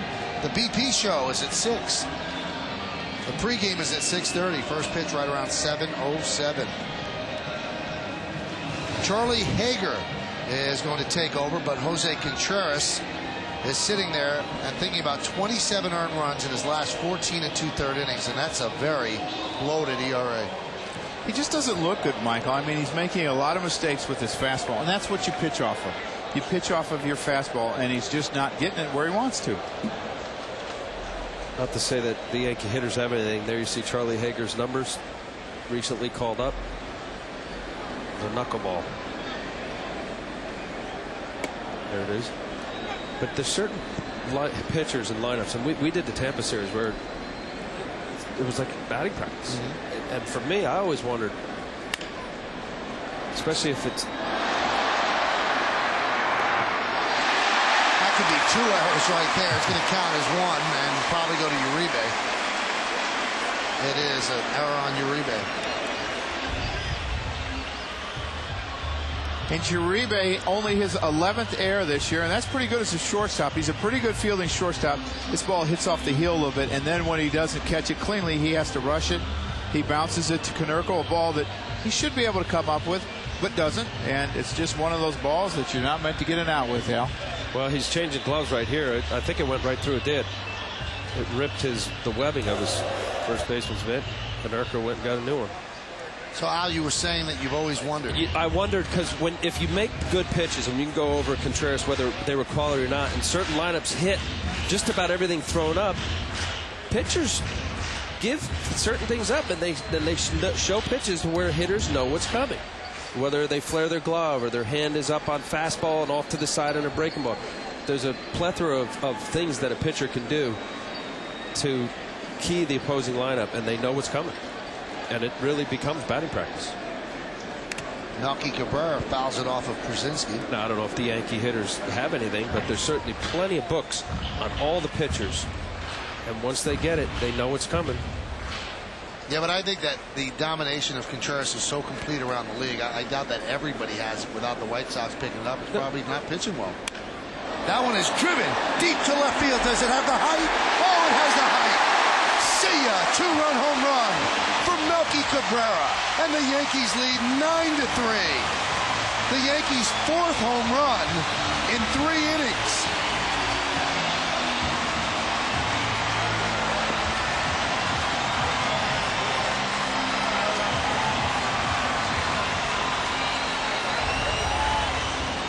Melky Cabrera, he goes down and gets this knuckleball.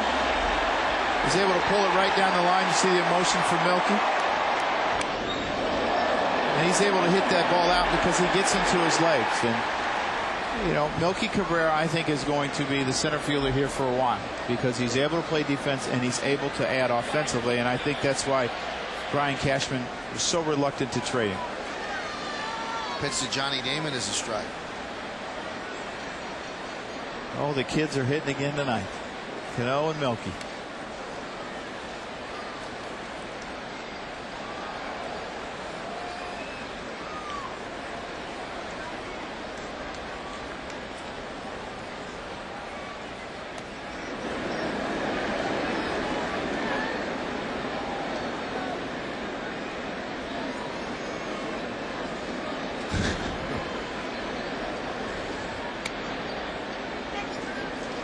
Young and a Yankee. Oh, boy.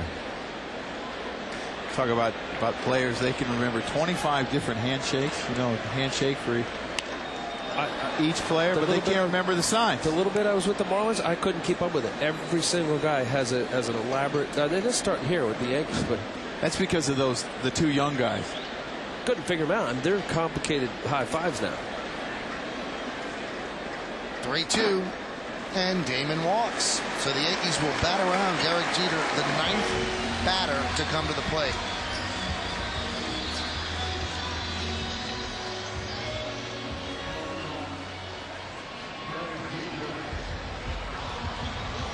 You know, I think the bigger concern for the White Sox is what do they do with Contreras next year? Does he come back, the guy that threw 2005 and the first half of 2006, or does he come back the guy that's throwing like he is now? I mean, he's owed a lot of money. And I think he's got 2 more years on his contract. Yep. That one inside outed the other way and a foul ball. And that's why Kenny Williams, the GM of the White Sox, was so desperately trying to trade him. They probably think that this is Contreras now.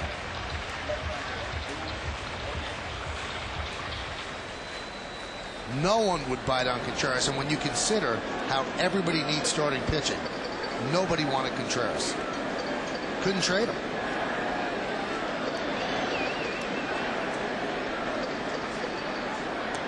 And he was a guy who was such a huge part of the 2005 championship. In the playoffs, he was practically unhittable. You know, that's the one thing with the wild card. I don't think you'll see a lot traded now with starting pitchers. You know, like an ace of a staff, because there's so many teams still in the race when it comes July 31st. You know, Coney used to be the rented guy all the time, but I think because of the wild cards, you see less of those guys. Maybe some relief pitching that you might be able to pry away from the team, or a role player, but very seldom do you see huge impact guys. Much better parity. Line drive right at Uribe, and they will get the force at second for the final out of the third. But the Yankees get 5 runs, and of course the Bronx Bombers are in town. The two buddies do it. Robinson Cano with a 3-run home run, a laser shot. Melky Cabrera, his pal, goes for a 2-run shot. 9-3 Yanks.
To work with. 9-3 he leads going to the 4th inning, and he deals to Konerko low. The thing that I'm a little bit worried about, Michael, when he got the 4 runs in the first, he had somewhat of a long inning. He had to wait a while before he went out. And a lot of times that spells trouble for a pitcher. He came back and gave up 3. And the Yankees had a quick inning, and he shut the White Sox down following. Well, he's had another long layoff. Will he be sharp this inning? The 1-0.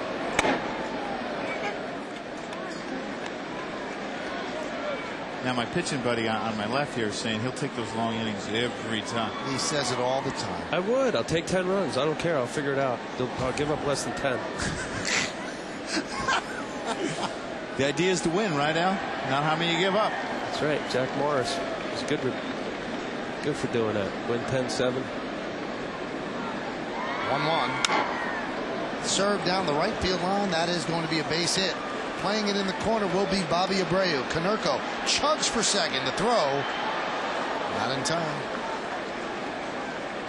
Hey, it's time now for the Aflac trivia question. We do this in the top of the 4th inning. We'll explain the background when we give you the answer. But the question is, who was the only Yankee to homer in an All-Star game at Yankee Stadium? 1 for 1. No. The All-Star Game logo was unveiled today at Yankee Stadium. The All-Star Game will be played at Yankee Stadium next year on July 15th. And that, of course, is the final year of this Yankee Stadium, and a great way to honor this great ballpark by having the All-Star game here. That'll be the 4th one at Yankee Stadium, the 8th in Yankee Stadium, or 8th in New York City. Oh, what a play by Cano. Taking a base hit away from Przinsky.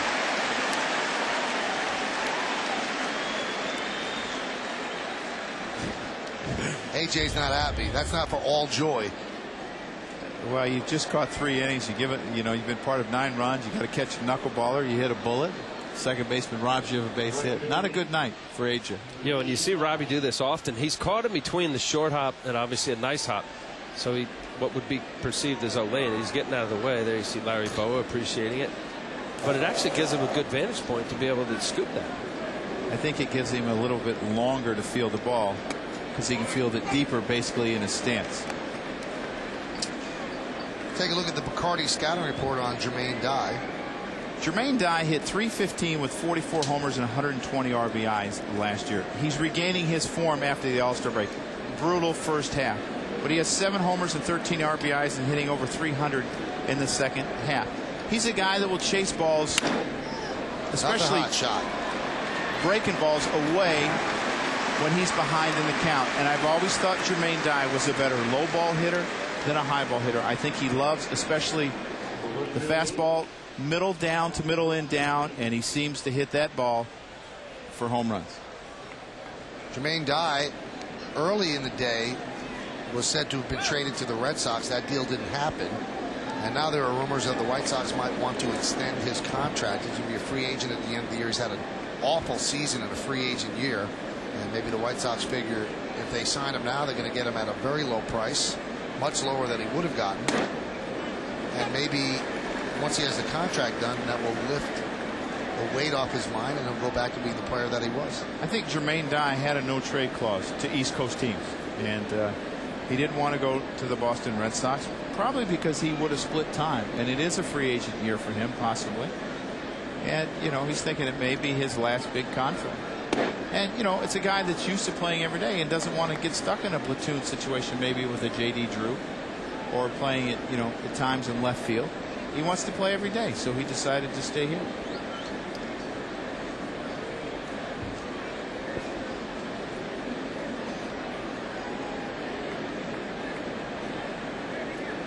I didn't understand the Red Sox thinking on that because it really is an admission that they did not make a good decision on a 5-year deal with J.D. Drew.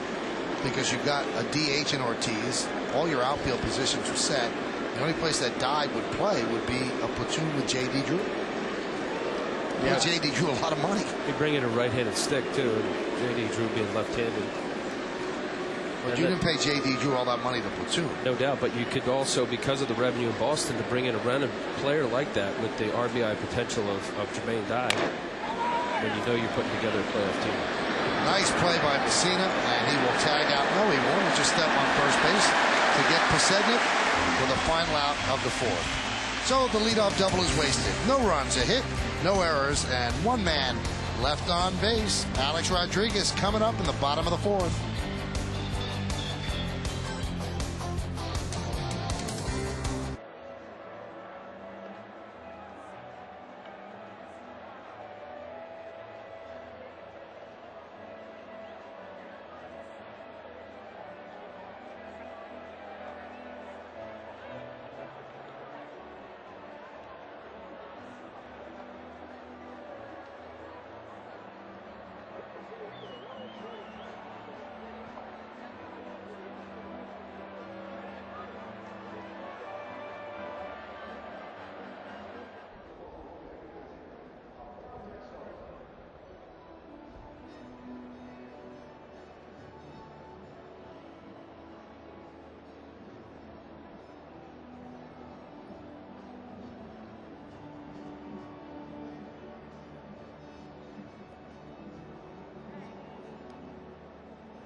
Be a question.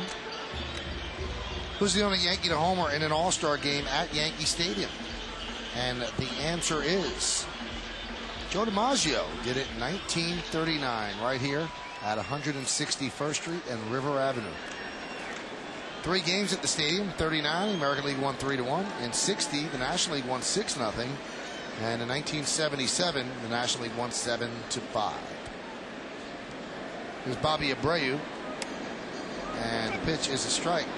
Here are the New York City All-Star games. They had one in the Polo Grounds, then Yankee Stadium, Polo Grounds again, Ebbets Field, Yankee Stadium, Shea, and then Yankee Stadium in 77. It's been a while. Yankees lead 9-3. Home runs by Abreu, Matsui, Cano, Cabrera. Alex Rodriguez is looking for a home run. He's on deck.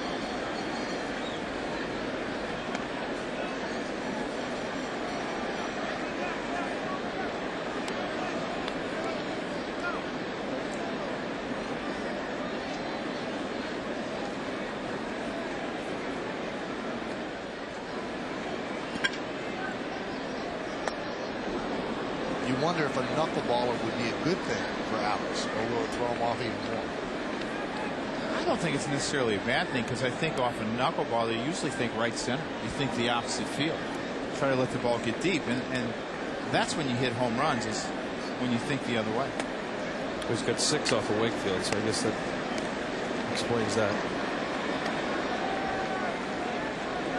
Tim Wakefield, the knuckleballer from the Red Sox. Yeah, when Alex is swinging the bat well, he stays on the ball and goes to right center. I would think that would be a good approach against a knuckleballer. And Abreu takes it the other way. Presednik back. He makes the play for the first out of the 4th. And here comes Alex again.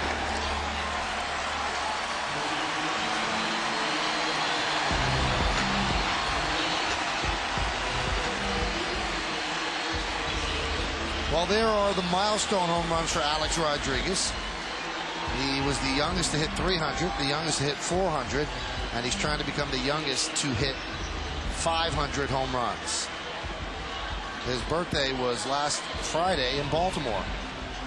And that fan's making a prediction. Tonight's the night. A lot of 500 signs in the crowd. 21 men in baseball history have hit 500 or more home runs. And the pitch. And Alex is trying to join that august group. 499 home runs, and they have come off 304 different pitchers. You on that list? No. You would remember if you were? Well, he will let them know. 9-3 Yankees lead. There have been 4 home runs in the game. This is the one people are waiting for. The 1-0. Trying for it right there. And the count 1-1. And I think for Alex, when you get the big leads or you're behind a lot, it's harder. See all the flashes. I bet the battery companies are loving this one. And the 1-1. Fouled that. But I think it's harder because you can think about it more opposed to going up in a situation where maybe there's runners on first and second and you're thinking, you know, I need to get a base hit because the game's close.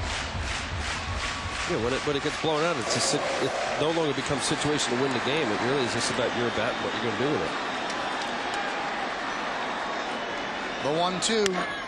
Driven out to right field and deep. Going back dive on the track. He makes the play at the wall, taking an extra base hit away from Alex Rodriguez. And he is slow getting up, but what a play by Jermaine Dye. Wow. Oh, he's progressively gotten closer each at bat. This is a ball where he just needs to get a little bit more air on it. This is a line drive, and this might be one of the reasons the White Sox want to keep a guy like Jermaine Dye. You see him playing hard. It's 9-3. You know, they've been getting beat up all year. He runs hard into this right field wall, and it's a guy that just plays the game the right way, no matter what the score is, the situation, how many games you're back, what time of year it is. And I think that's why they're thinking about re-signing him to an extension.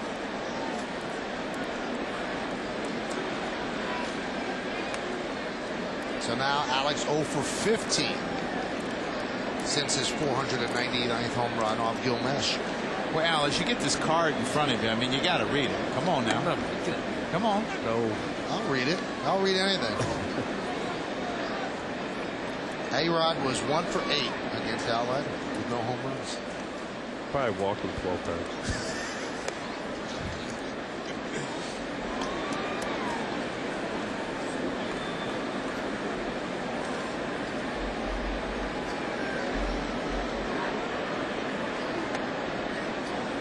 Pitches a strike. Did you face him? Was he in the league when you were with Toronto? I was with Toronto and then National League, and I don't believe I pitched against him in Italy. Yes, I did when he was with Texas. Yes. The 2-2. Got one. But he came in about 94. No, 95. So that was my last year in Toronto. Yes. And he wasn't there the whole year. It was right toward the end.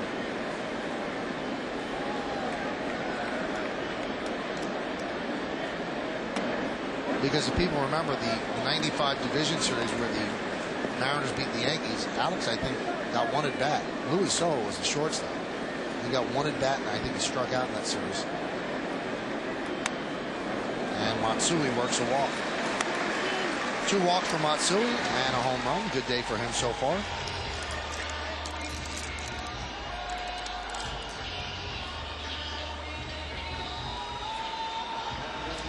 And here's Posada. Now, I have not seen when the Yankees have faced Wakefield lately. But Posada would a lot of times would bat right-handed against Wakefield. Yes, right? he would. And sometimes Bernie Williams would. Yeah, it was more Bernie. Posada would lay his bat flat, similar to the way that Mickey Tettleton used to hit with the Tigers. And here he's not doing it. Maybe because he hasn't seen him before and he's not sure what he's going to throw. Except you could bet pretty much it's going to be a knuckle. That one's driven deep to right field. Dive back, looking up. See ya! A 2-run home run for Jorge Posada. And the Yankees lead 11-3. It is the 5th home run by the Yankees tonight.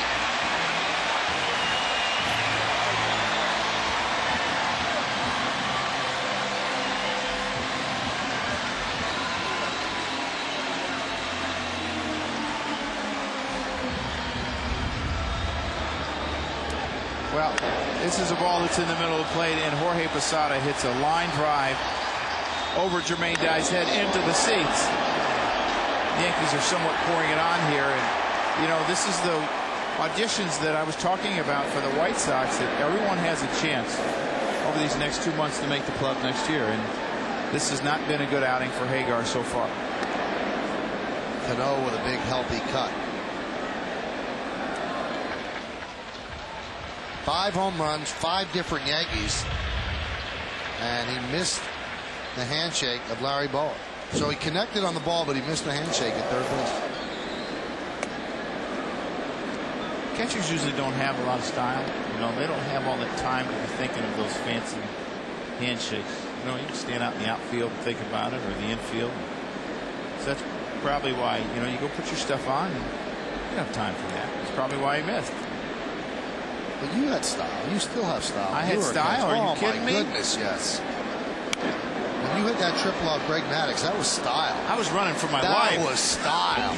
I mean, I didn't even pick out my songs when I came to hit. I mean, when you got that triple, the ground was moving. You didn't miss a beat. The ground was shaking. That wasn't because I had style, I can tell you that. The 0-2. Driven into right center field. Owens on the run. He'll make the play for the final out of the inning. But the Yankees get 2 more runs on another home run. And nobody left on base.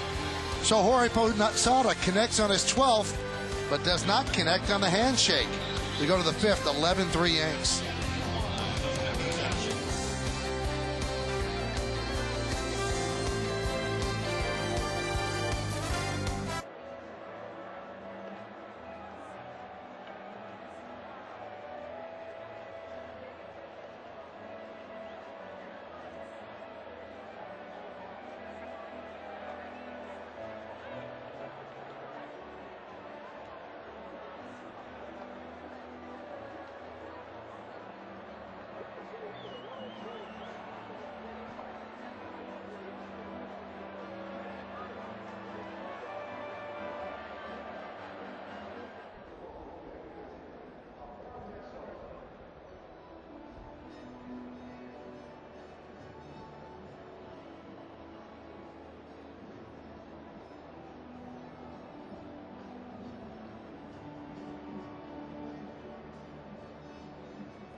What a guy. We go to the 5th inning, 11-3 on the Corona Extra scoreboard. The Yankees lead. I would say he had a bad first half when it came to good news, though. Oh, that's true. Way to bring him down to earth. I want to ask you something here. Yes. The Cubs have not won the World Series since 1908. The White Sox won in 2005. Kind of captured the town for 2005, 2006. Now have seemed to lose the city a little bit. You played on both sides of town here. Was that ever frustrating as a player? You're asking me? Let's flip this. I should ask you. Chicago, Cubby. Well, I was on the team. Northwestern. Well, I understand that, but I was, the White Sox didn't win while I was there. He's saying was it frustrating on the Mets side when the Yankees were winning? Oh, I thought you were giving the Chicago thing here. He was trying to parallel, Al. That's what he was doing. Oh, is that what you were doing? Because you played on both sides of town. Right. And you heard the talk about the teams all the time. I guess sometimes it's hard for pitchers to follow catchers' logic. Al, we were talking about it before. I hear Let's Cubs and White Sox. I don't hear anything about the Mets. Let's okay, slow I got it down.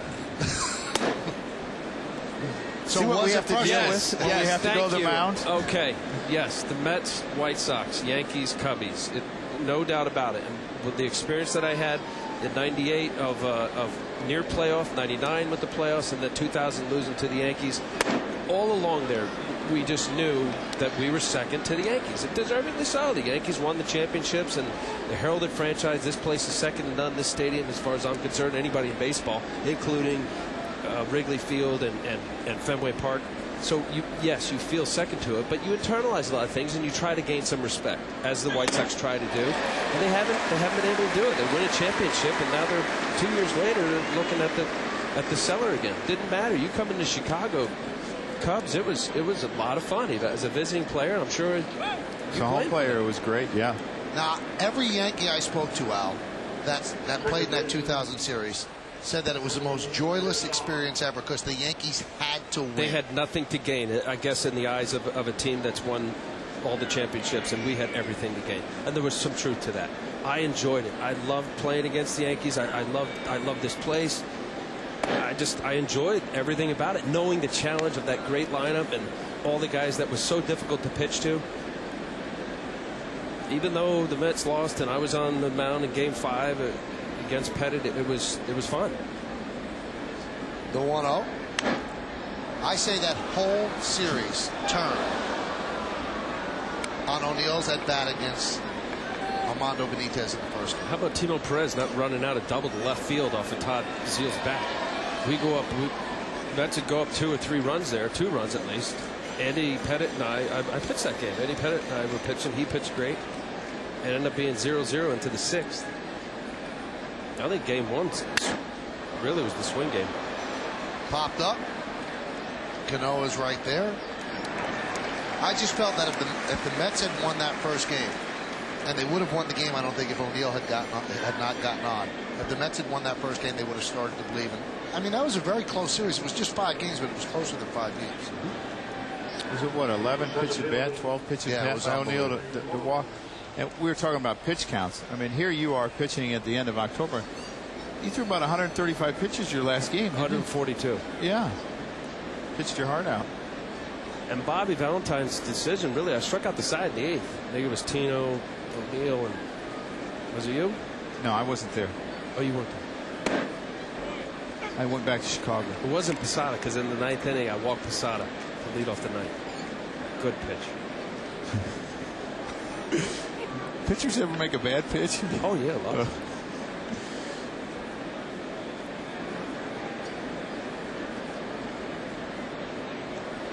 You see, Al, once you slowed it down, it was great. Because I thought we were doing the Chicago thing. I didn't hear anything about New York, so I was kind of zoned out a little bit. You brought it back, though. It was great. Game What a face. recovery, yeah. It's called being embarrassed.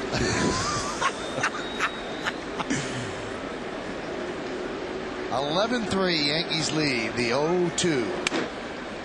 Grounder up the middle and through for base hit. So Jerry Owens with a 2-out single.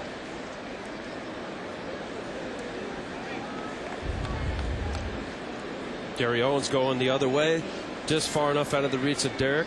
You see him playing slight Slight opposite field to the third base side.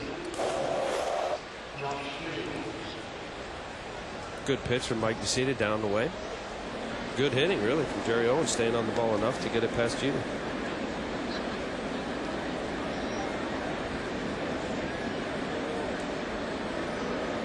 Josh Fields is 0 for 2. Got robbed of an extra base hit. Second batter of the game. What a play by Melky Cabrera, roaming into right center and then struck out in the third. There's a breaking ball strike. That knuckle curve. There's a catch we talked about in the first inning. What a play by Melky. Covered a lot of real estate.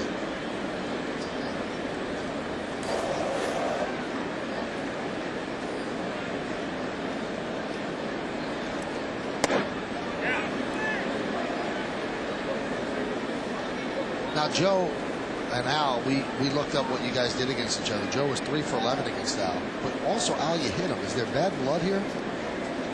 I think he apologized. No way. Yeah, I think he did. It was at Shea Stadium. I remember you hitting me. I liked you. Yeah, I mean, why would you hit the 8th hitter? To get to the pitcher, if it was at Shea. They'd probably pinch hit him. Count 1 and 2. But usually you wanted the pitcher leading off the next inning, so a lot of times they go. It might have been ducks on the pond, second and third. I need to get to 3-2, so I figured, just get to the pitcher here. You had a double off me, I think.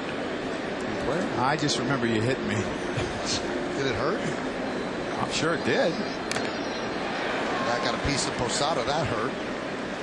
Al threw a heavy ball, especially that cutter. It kind of hits you in the leg and kind of keeps spinning. When it hit, it didn't stop. It kept spinning in there.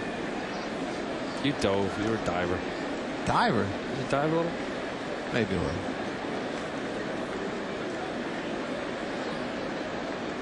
Yankees lead 11-3. 5 Yankees have homered, but Alex Rodriguez not one of them.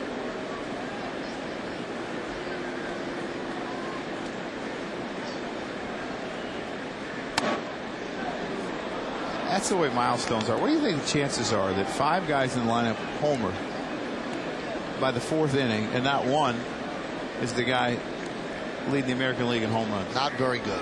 No. But that's how the baseball gods work. Just when you expect it, they're going to pull back a little bit. The 2-2. Grounded foul. But he has gotten closer. First a fly ball to right.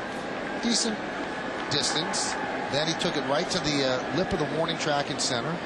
And then he pushed Jermaine Dye up against the wall in right field. So the next one might have the distance. You never know. He's now 0 for 15 since home run number 499. It's probably piece of gum number 47 since his last hit, too.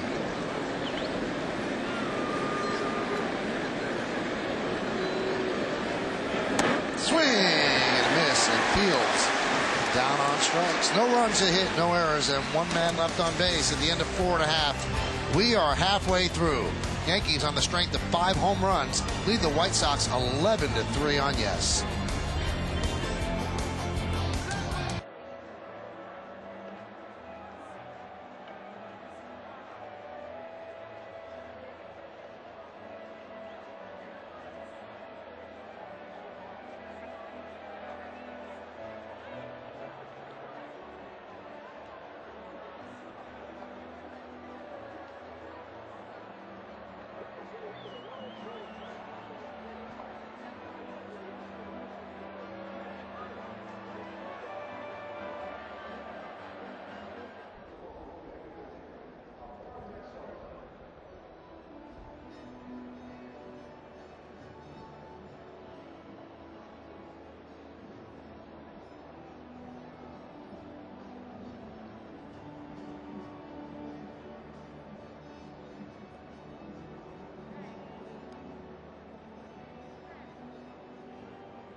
teamed up to make a difference in the community. For every Yankees home run hit at home this year, Samsung will donate $1,000 to Joe Torre Safe at Home Foundation to help end the cycle of domestic violence. $5,000 so far tonight.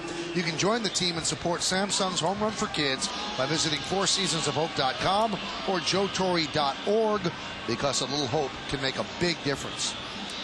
Corona Extra scoreboard: Yankees 11-10-0, beating 3-5-1. Wonderful thing that Samsung does there. Do you give a little bit more for number 500? Samsung would have to step up, I guess. I think you just put them on the spot. And all 11 runs tonight via the home run. Andy Phillips is 0 for 2 tonight. He has a career-high 11-game hitting streak. And during the stretch, he's hitting .333, a home run and 6 ribbies. New pitcher is Gavin Floyd. You see his numbers. 19 hits in 11 1/3 innings. Popped up. Right side. Machar puts it away. 1 down. You know, you mentioned the baseball guides. 5 of the home runs were all hit by the person who doesn't lead in home runs. On Sunday, when the Yankees won in Baltimore, of their 10 runs, not one of them was via the home run. Speaking of home runs, 3rd inning, Melky Cabrera at the plate, batting right-handed, taking a pitch low and inside and driving it into the seats and left. And for Melky, his 6th home run of the year. Now he turns around to the left side against the righty Gavin Floyd and takes a strike.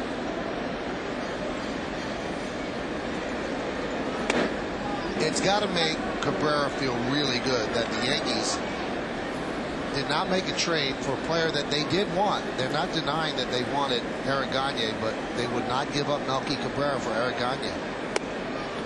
I have to agree. I think you got to pump your chest up a little bit, thinking, you know, it's a pretty good player. I mean, it's somewhat of an impact type of player, and they weren't willing to part with me for Gagne. And not only were they not willing to part with him for Gagne, but by not getting Gagne themselves, their biggest rival got Gagne. Probably made the Red Sox even better. Not probably. It did make the Red Sox even better than they have been. But the Yankees felt that Melky was just a bit too important to give up, especially for a 2-month rental. And Brian Cashman, the Yankee general manager, was saying before the game, in 2 months for a setup guy, he said you probably use him 20 innings. He said, is it worth giving up a pitcher who might be in our starting rotation next year, or Melky Cabrera?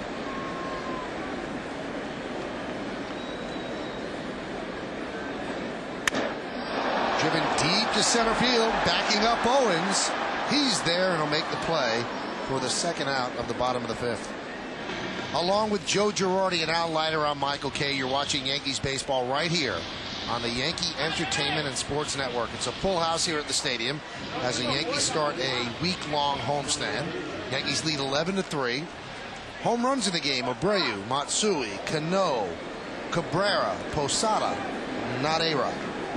But he's getting close. Here's Damon, pitches outside, 1-0. Well, as good as Gagne is, you know, what Cabrera has done to solidify the defense in center field, who would you replace him with? You'd have to go back to Damon, and it wouldn't be as good. And also, when Damon was playing out in center field every day, kept breaking down. And he's been a much better player as a DH, occasionally spotting him in left field. The 2-0. 3-0. Yankees did make a trade today. If you just got home from work, Scott Proctor to the Dodgers for backup infielder Wilson Betemit. Betemit not with the team yet. He will join them tomorrow. Also, for as much as any team would like to have Eric Gagne, what it really tells me is how much they feel about Jabba Chamberlain and perhaps, you know, his eventual debut here with the Yankees. There's so much been talk about his potential and his stuff. A high first-round draft pick at the University of Nebraska. There you see the trade. Betemit's a switch hitter, and he's a much better hitter from the left side.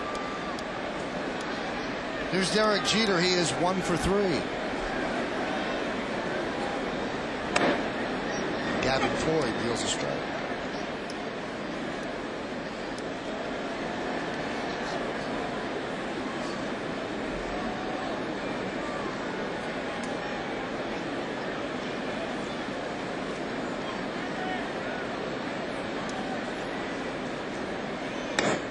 regardless of what you said, Joe, you think that Melky Cabrera, the way he's playing, of course, barring injury, and he continues to progress. He's 22 years old. Yeah, he's gonna be 23 in a week or so. And I am so impressed the adjustments that he's made since 2005. Absolutely amazed. When he hit from a, he had no movement in his hands, and it was like hitting from a dead stop. He looked like you could knock the bat out of his hand. Defensively, he looked like he played, flat-footed, and it's like all of a sudden he relaxed and found a little rhythm, and he's taken off with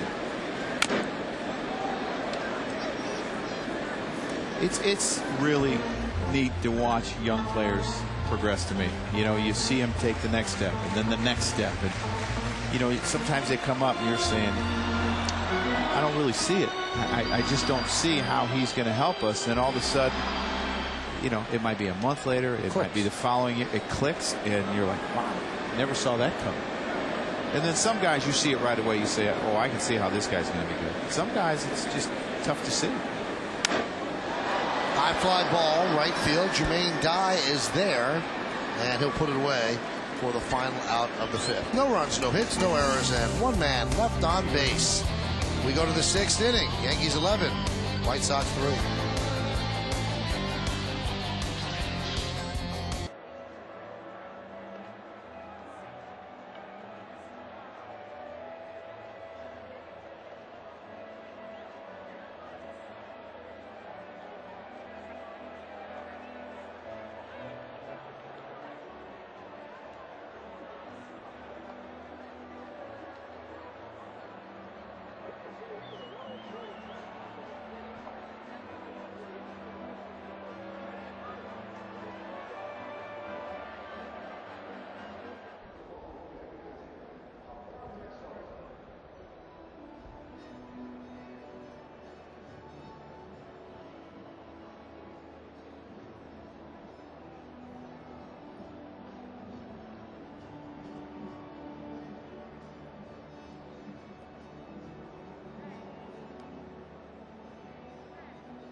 Sixth inning here at Yankee Stadium in the Bronx. Jim Thome leads off. Now, is Jim Thome as nice as everybody makes him out to be, or is there this secret person that we don't know? Nicer. Nicer? Nicer. Yep. Think he's the nicest player in baseball? He'd have a run with Sean Casey. Sean Casey came up under Jim Thome at Cleveland, so, maybe it had something to do with it. But I knew Sean Casey as a kid, and he was a great kid, too. Now, would Thome talk to you while he's at the plate? Oh, yeah. What would he say? We're both from the same hometown. Okay. Yeah. Is that Joliet? Peoria.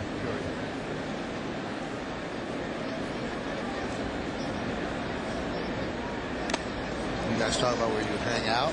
Well, he would talk about how his father maybe saw my father, or he'd see my father.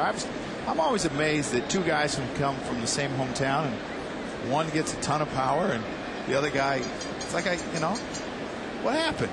But you got a lot, too. Oh, I did, but I didn't get this mammoth home run shots. Would you trade your career for his? No. Okay, there you go. Yeah, there you have it. Those glittering World Series rings you have that he doesn't? Yes. That Manager of the Year trophy that he has that you don't? The job at Yes that you have that he doesn't? Get to sit next to you? The Emmy Award that you have that he doesn't? The single that he has that you doesn't? Base hit for Thome as he leads off. Actually, I used to talk to all the hitters to try to irritate them, distract them. Who could you really irritate?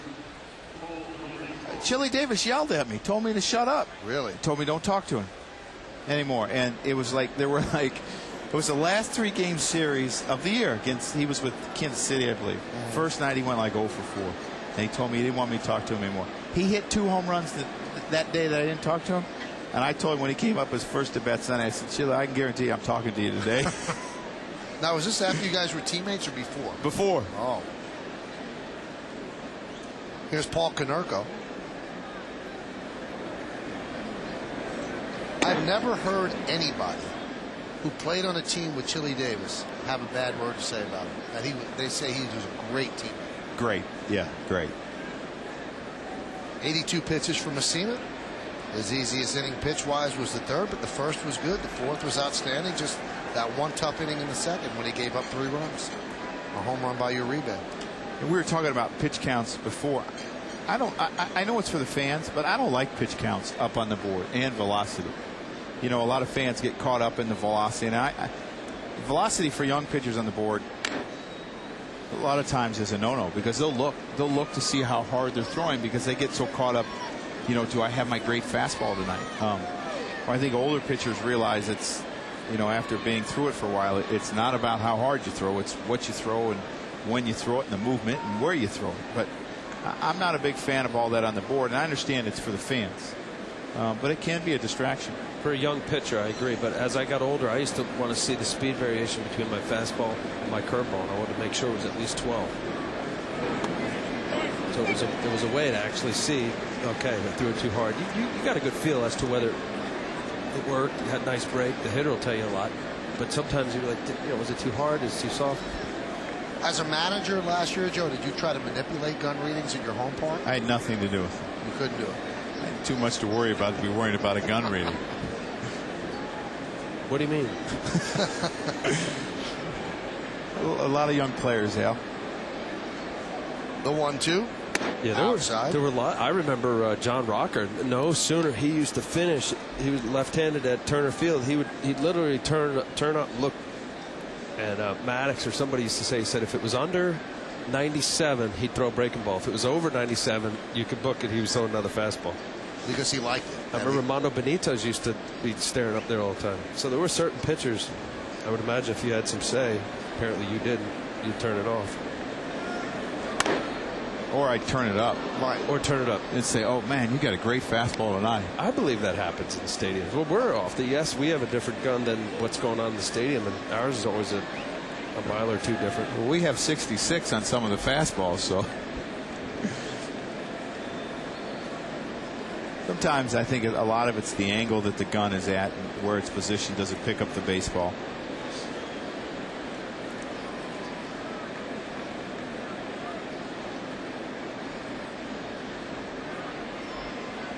The 2-2 makes you wonder about how accurate the highway radar guns are. That's a good point. It's defensible. You just got to go through the whole court proceeding. That's good, Al. Tell everybody how to beat the team. Have you done that? Have you done that? I beat it, but I know people who have. You go get your lawyer and you beat it because that's not reliable. We can even use this as an example: the stalker sport and the jugs gun. They vary in 2 miles an hour.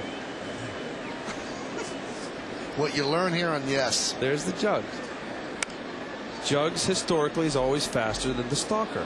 True or false? I didn't know the other one was called the stalker. Well, it used to be a ray gun, and then now it's the stalker. Sounds better. Oh, yeah, it sounds tremendous. Stalking the pitch. What do they use on the highways, Al, since you seem to be very versed in this? I would say we would hope, well, somebody who was speeding would hope it would be the jugs gun because it would read 2 miles an hour faster. No, you'd want the stalker because you want it slower. No. Once they get you, then you can justify that it would be lower because their gun was fast. Oh, Chicago, New York. You're making a comeback, Al. The 2-2. Inside 3-2. Oh, this could be a long series. 11-10-0 for the Yankees, 3-6-1 for the White Sox. Are you referring to the game times or the company? I think a little both. 89 pitches for Messina.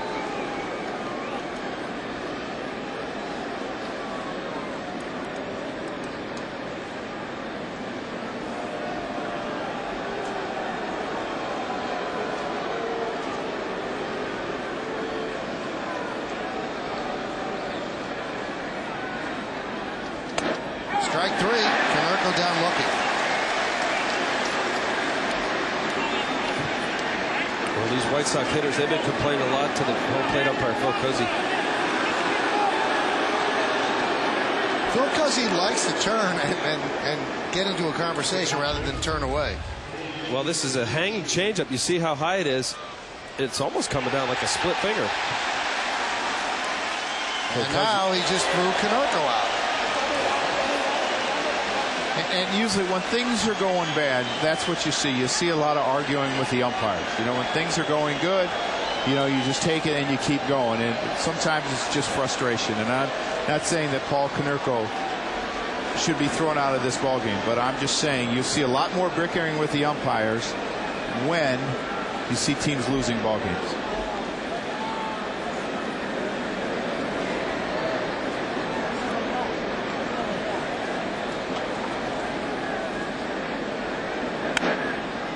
Brzezinski pops it up.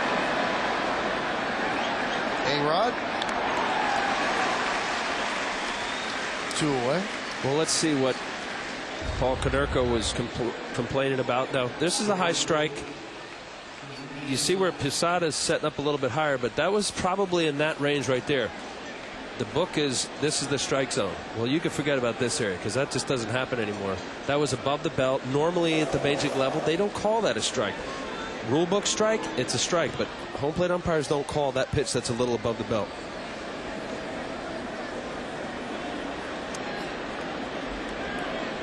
I'm not sure Konerko's left the bench yet. Yeah, that's why there's the little hold up here. Now he can sit and watch the game with Ozzie. My guess is they won't be watching on the same TV.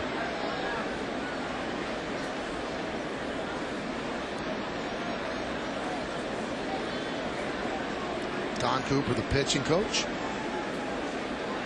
And as a manager, even you get thrown out of a game, if you want to get a word to your coaches, it's not difficult to do. You could be in the runway, you could send a bat boy down there to send a message, I want this guy taken out. But in a game like this, I'm sure that Ozzie Guillen is allowing Joey Cora to run the game. Yeah, I mean, as you know, if the score is going to stay like this, he's probably going to allow him to, you know, to run the game. And then, you know, if it gets close, you put on a mustache and you go to the end of the dugout. Michael, you put on a mustache and you go to the end of the dugout. The Bobby Valentine Oh, reference. yeah. Now, did you look at Bobby and go, what are you doing, Bob? Did you actually say those words? No, I didn't say those, but I was thinking that.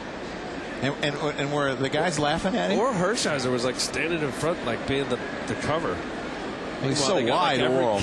Every camera angle focusing in there. Or no sense standing there. They got him. Count 3-0. It's a die. Bobby's glasses were somewhat like that. That was it. The mustache was the tape eye black. Is that what it was? Yeah. So it was a little darker than that guy's gray mustache.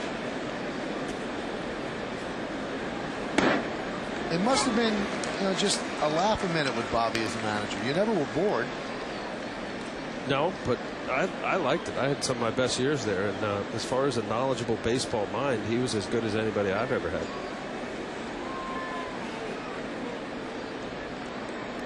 (3-1). Foul back.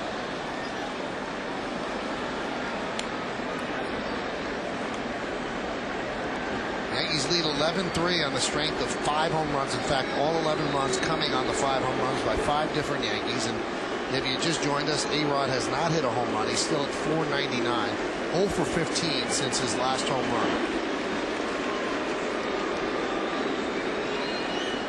And the 3-2 fouled away. And if you're looking ahead to the bottom of the 6th, it'll be Abreu, A-Rod, and Matsui coming up.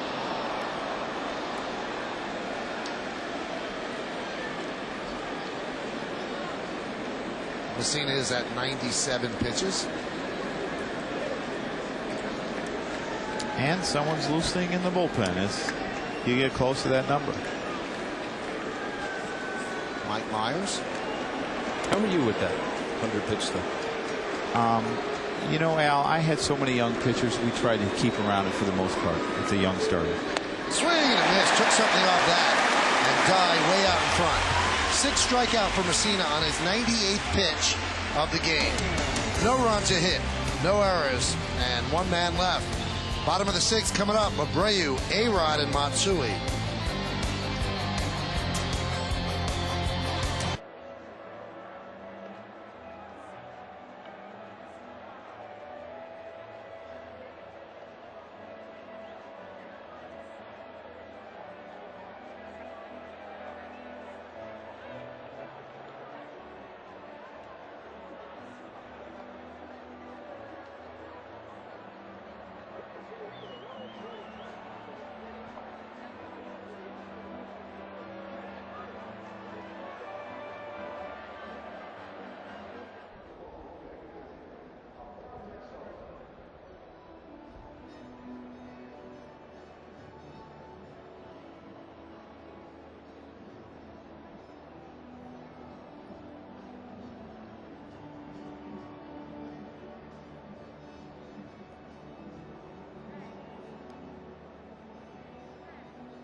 In this inning, and he's trying to join this group. These men, the only men in baseball history to hit 500 or more home runs. There are 21 of them, and obviously those two columns are a little off balance. They need one more name to make it an even 11 and 11. Alex Rodriguez will bat after Bobby Abreu, who takes a pitch outside 1-0. It's been a night of flashbulbs and near misses for Alex. Not for Bobby Abreu, 2 for 3.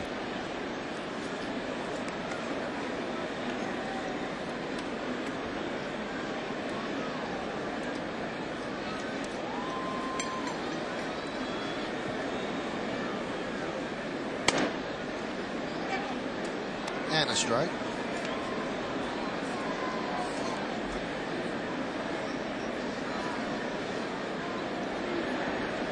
The 2-1.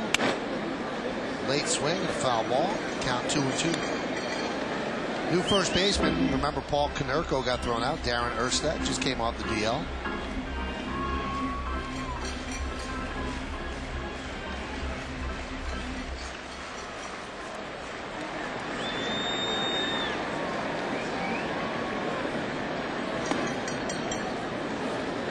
Count full at 3-2. Gavin Floyd might be pitching for a starting rotation spot for this White Sox team. The way Contreras has been pitching, there's some talk that Gavin Floyd might be taking that spot.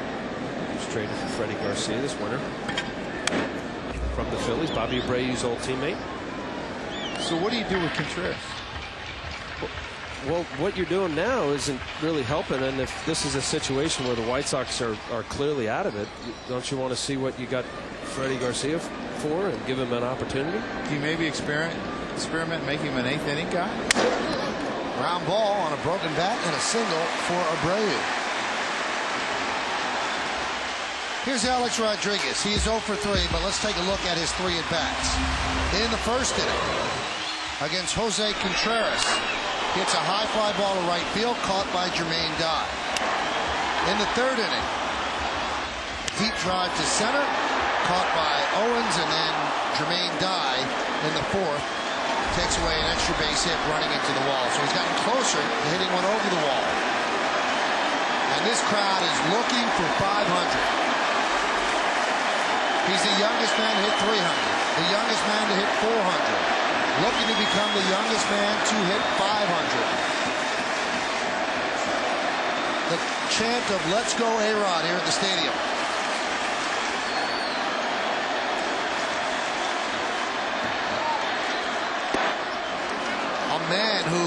last year, so reviled by these fans, booed him at every opportunity. Now, this, where they want to catch every single swing forever. He has had a season that has won over the New York crowd. And now, trying to enter the history books here in the Bronx.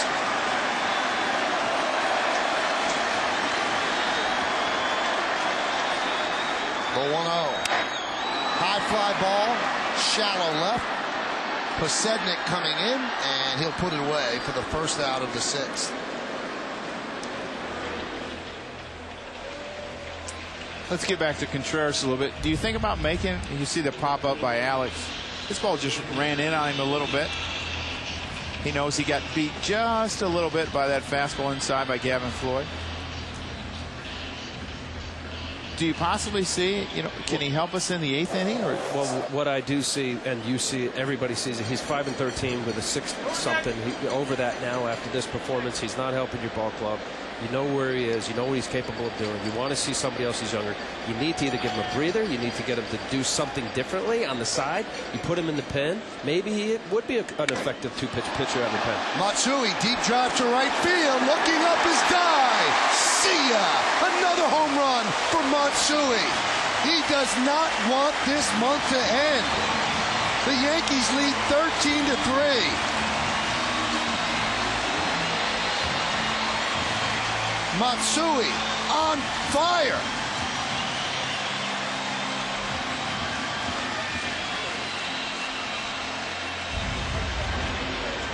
Here's that fastball up out over the plate from Gavin Floyd. As Michael said, 13th home run. July has been unbelievable for Matsui here. Turning on fastballs. That ball was up out over the plate. Still able to get the barrel of the bat and pull that ball. Hideki Matsui is locked in.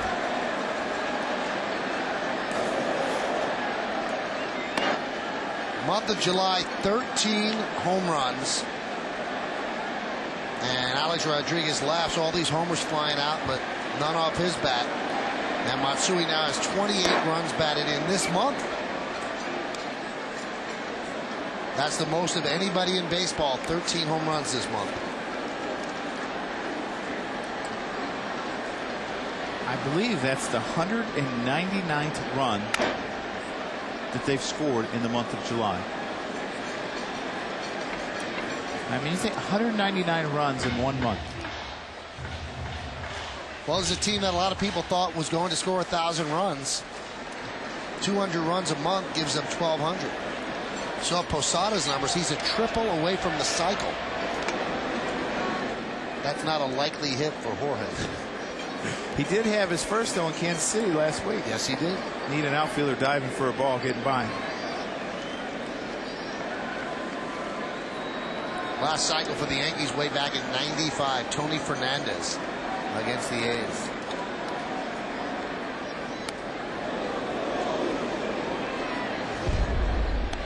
You know, catchers can hit triples, though. We rewind to 1996, 6th game of the World Series. Greg Maddux on the mound. Look at them chugging in there for a triple. Not a lot of style there, Michael. Oh, big time style. Pop-up slide. That's what it's all about.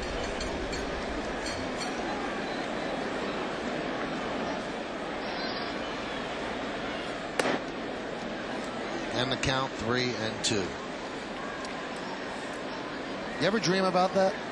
No. You ever daydream about it? Not really. Really? No. You know what I think more about is the pile. Ground ball and through for a base hit. Posada is closing in on 340. I think you got to keep running until they get you out there, see if you can get to third. Little league. It's like a little cut fastball down and in. Usually the sweet spot for a left-handed hitter, like the ball down in that low thigh-high area. Got a good skip kick up, making it difficult for Danny Richard to field it.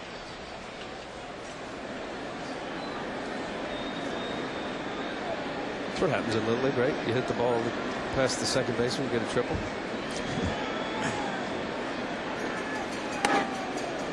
Hits the Cano.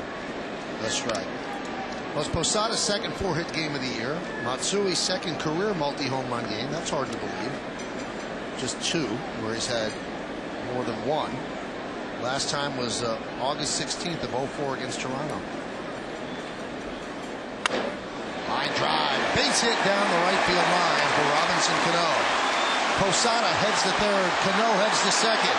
They're going to hold Posada up at third. Took Dye a while to dig that ball out of the corner.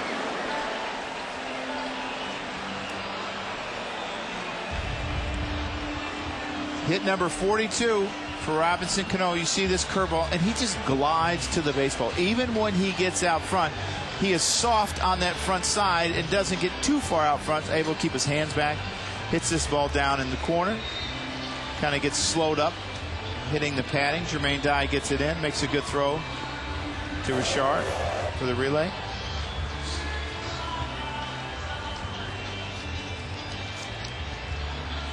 This copyrighted telecast is presented by authority of the New York Yankees and may not be reproduced or retransmitted in any form, and the accounts and descriptions of this game may not be disseminated without the express written consent of the aforementioned New York Yankees. Well, that's Robinson Cano's 41st multi-hit game, and here's Andy Phillips looking to extend his hitting streak to 12 straight. He and Alex Rodriguez, the only 2 Yankees without a hit. Yankees have pounded out 14 hits. How about the Yankees at the stadium? The last 2 games at the stadium, last 3 now, 17 runs, 21 runs, and 13 runs. High drive, deep left center. Jerry Owens back.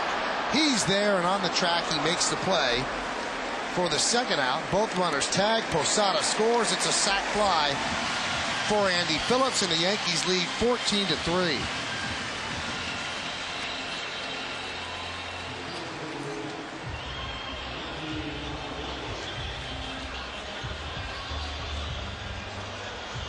So Phillips gave it a ride to pick up his 18th RBI of the year. Cano moves to third, and here's Melky Cabrera. 14-3. That was the first run scored tonight, not via the home run. Line to left field. Posednik will put it away for the final out of the 6th. But the Yankees score 3 more runs on 4 hits. No errors and 1 left. Right in the middle of it, another home run. Matsui, 2nd of the game. 21st of the year. A 14-3 Yankee lead.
Brought to you in part by IO Digital Cable, the leader in HD, and HD is free with IO.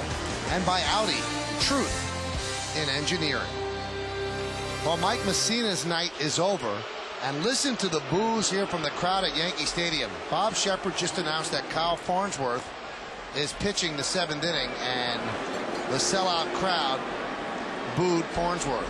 The Visa scoreboard, 14-3 Yankees lead.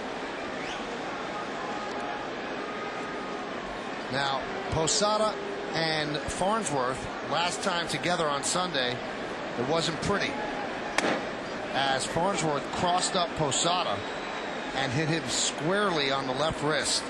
Now Posada turned and gave him a look. They kind of exchanged words on the mound, and Alex Rodriguez stepped in the middle so it would not escalate. And Pasetnik lines one to left field, right at Matsui. New right fielder for the Yankees is Shelley Duncan. Here's the cross-up on Sunday.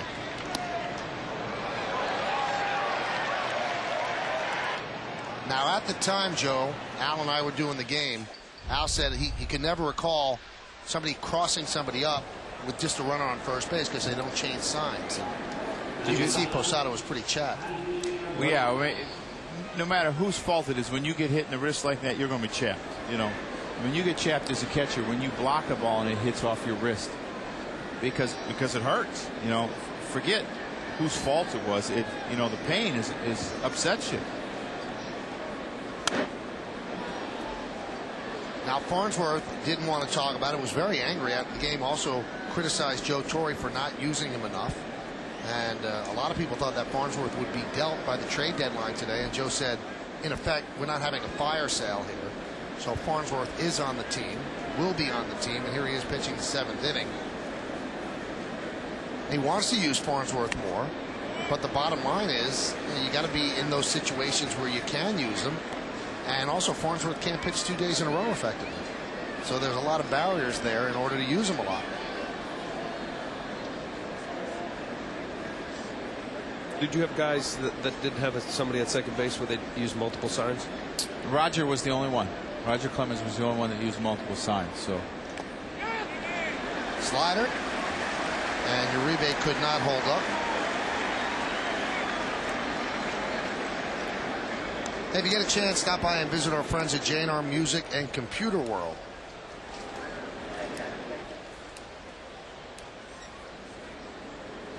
Torre's exact words regarding why Farnsworth wasn't dealt, quote, "We weren't looking to peddle anybody."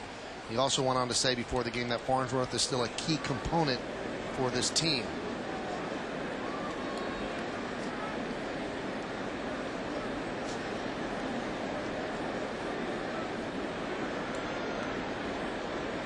Before the game, the media came up to Farnsworth and asked him, they wanted to ask him about not being traded, and Farnsworth, when approached by reporters, said, quote, "Don't even come over here, I have nothing to say." So Farnsworth has not been very happy of late. The 1-0, 2-0. Can they make him a solid member of this bullpen? Yes. Can they salvage it? Yes, you How? can. Well, I mean, it comes down to Kyle making the pitches when he needs to make the pitches, but high fly ball, right field. Shelley Duncan is there, and he'll put it away. And Farnsworth works a 1-2-3 inning. We'll talk more about that when we get back at the end of 6.5 here at the stadium. Yankees lead the White Sox 14-3. It's time for the 7th inning stretch, but stay right where you are. Here at Yankee Stadium, we will honor America by listening to the voice of Yankee Stadium, Mr. Bob Shepard. Your attention, please, ladies and gentlemen. Will you please rise? Now, please offer a moment of silent prayer as we remember the servicemen and women who are stationed around the globe, and especially remember those who have lost their lives defending our freedom and our way of life.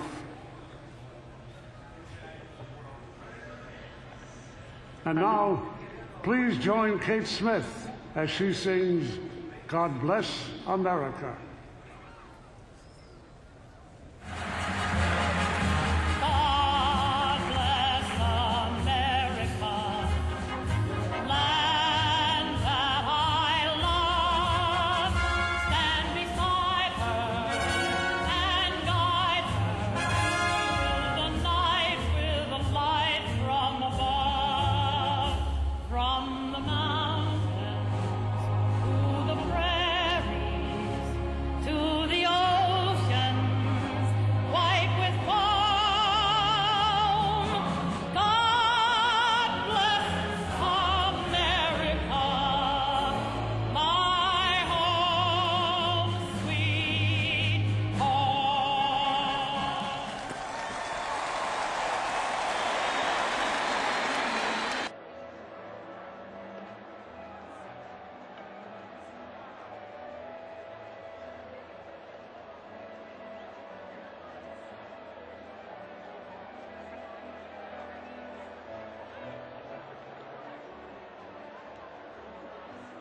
Yankees lead 14-3 on the Visa scoreboard. Johnny Damon leads off against Gavin Floyd. New catcher is Toby Hall.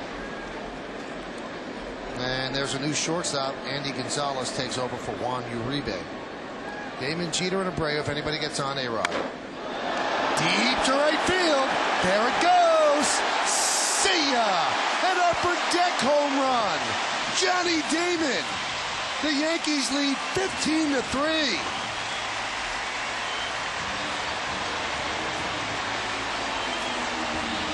The 7th Yankee home run in this game.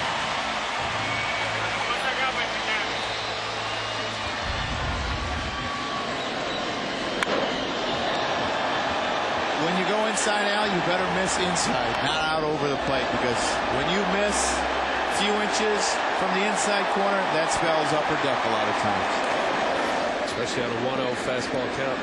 When it rains, it pours. These are days when you're facing a lineup that the Yankees are possessing right now. You just hope it's not you when the phone rings down in that White Sox bullpen. Let's get back to Farnsworth. Something for you to chew on, Michael and Al. Okay, I have 2 points about Farnsworth. Okay. First of all, who are you going to replace him with? There were maybe 2 guys to go out and get. Gagne and Dotel, right? And maybe Al Reyes. I'm going to say 2 guys to replace him with, Michael. Okay? All right? Number 1. And those 2 guys, they didn't want to give up what they were asking for. Okay? And I can understand it. Point number 2. Okay? Now, don't think that I'm comparing the talent level of an Alex Rodriguez and a Kyle Farnsworth. But remember how people treated Alex in a sense? Last year he struggled during the playoffs. Where would the Yankees be without him now, number 1? And number 2, how many guys in this league can throw 98 miles an hour? I think that was like 4 questions. But how do you straighten him out? How do you make him an effective member of the bullpen? Well, somehow you have to get him comfortable in believing in himself. You know, I think it was a tough end of the year for Alex. Alex went home, worked hard, got the belief in himself, ironed some things out in spring training, and has been a different guy. Now, Alex Rodriguez, I will say, is the most talented guy in the game, I believe. Okay, and the talent level is not quite the same. Jeter grounds out in the second. But I think if the Yankees are going to go a long ways in October, I think they need Kyle Farnsworth, and you have to find a way to get the most out of it. I agree. Everything you said is true. You got a guy that possesses great stuff. What do, Michael? You do a lot of things within your bullpen sessions, with your pitching coach, video, your catcher, anybody, to figure out a way that what I'm doing is not consistent enough to be effective, to be a bridge guy to Mariano, which is why they signed him. And go ahead. Here's Shelley Duncan, who took over in right field for Abreu. And just based on what I've seen from up here, it's far enough away, but you throw 95 or better if it's pretty much consistent enough where the hitters don't have to really honor something off speed for called strikes. You become predictable, and that's the only thing. He gets a little erratic with his control, and he hasn't shown a predictable breaking ball. It's not easy to fix all the time, but that's what I see. Shattered bat popped up right side, and Erstad gives it a look. But I believe it's fixable. Now, can the Yankees fix it here? Only Kyle can tell you that, because I think a lot of it falls on Kyle. I mean, and there's a lot of guys that you think that you can fix, and it never happens. But like I said, there's not a lot of arms like what this guy's got, and I think it's worth the risk. Well, one thing that you kept hearing about everybody who wanted to talk about Kyle Farnsworth with the Yankees, they wanted the Yankees to eat a significant portion of the contract. And my take on it was, if you're going to pay a lot of his contract, let him do it here. You know, try to work it out here. You're going to pay him. Let him earn his way back up to that spot. I mean, I think the Yankees made the right move by keeping him. You know, I know people are frustrated. He's frustrated. He knows that he can pitch better than he can pitch. That one's drilled deep to left field. There it goes. See ya. Home run, Shelley Duncan. The Yankees' 8th home run of the game. That is an all-time Yankee record. And they lead 16-3.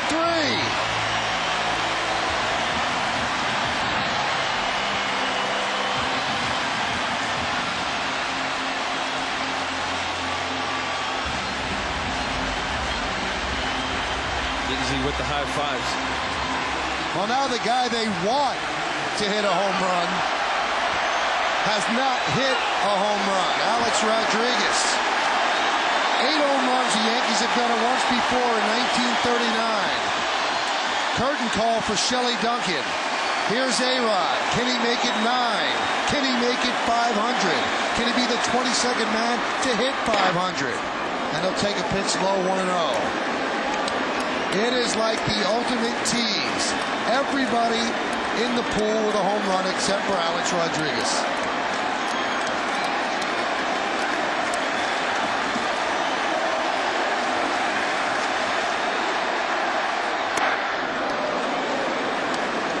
I actually think there were more flash bulbs go off there than any other pitch that he has seen tonight. Well, another hitter's count, so probably more this time as well.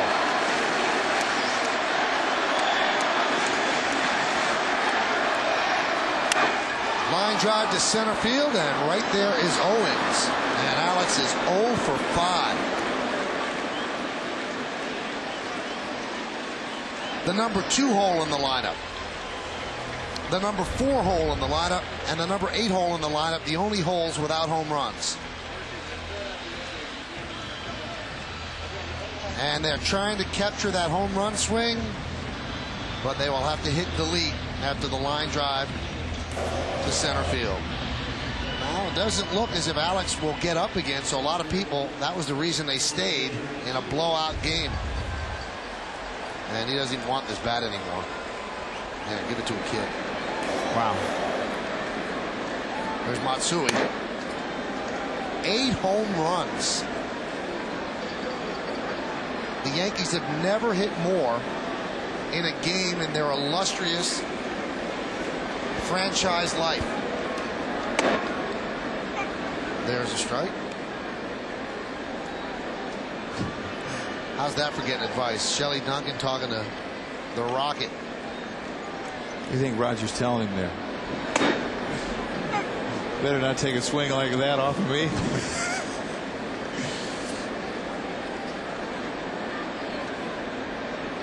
Good night for Kevin Long. Hitting coach, your team hits 8 home runs. You have to feel good about life. And the Safe at Home Foundation has $8 grand because of these home runs from Samsung.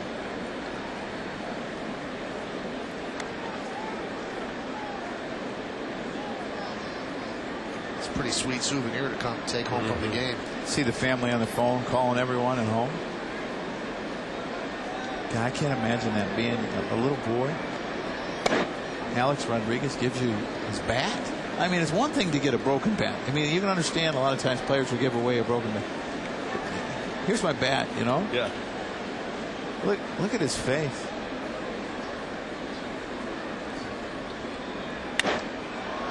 Popped up. Left field. Posednik will put it away for the final out of the inning. On a night of home runs, Johnny Damon went upper tank in right field. His 6th home run of the year. And then the kid, Shelley Duncan, chips in with a solo shot of his own. 16-3.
presents Yankees Encore. It's a replay of every Yankees game that gives you a second chance to see all the excitement of Bombers baseball.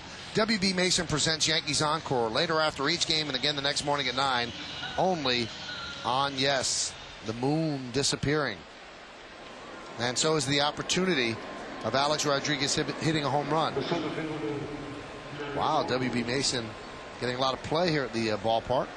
Mike Myers takes over, but Alex Rodriguez out of the game. He's replaced at third base by Chris Basak, and Derek Jeter out of the game. He's replaced by Miguel Cairo at short. There's Miguel. And Myers deals. Sliced between those two into left field for base hit for Owens. So he's 2 for 4 tonight. 51st game for Mike Myers. 38 innings, 34 hits.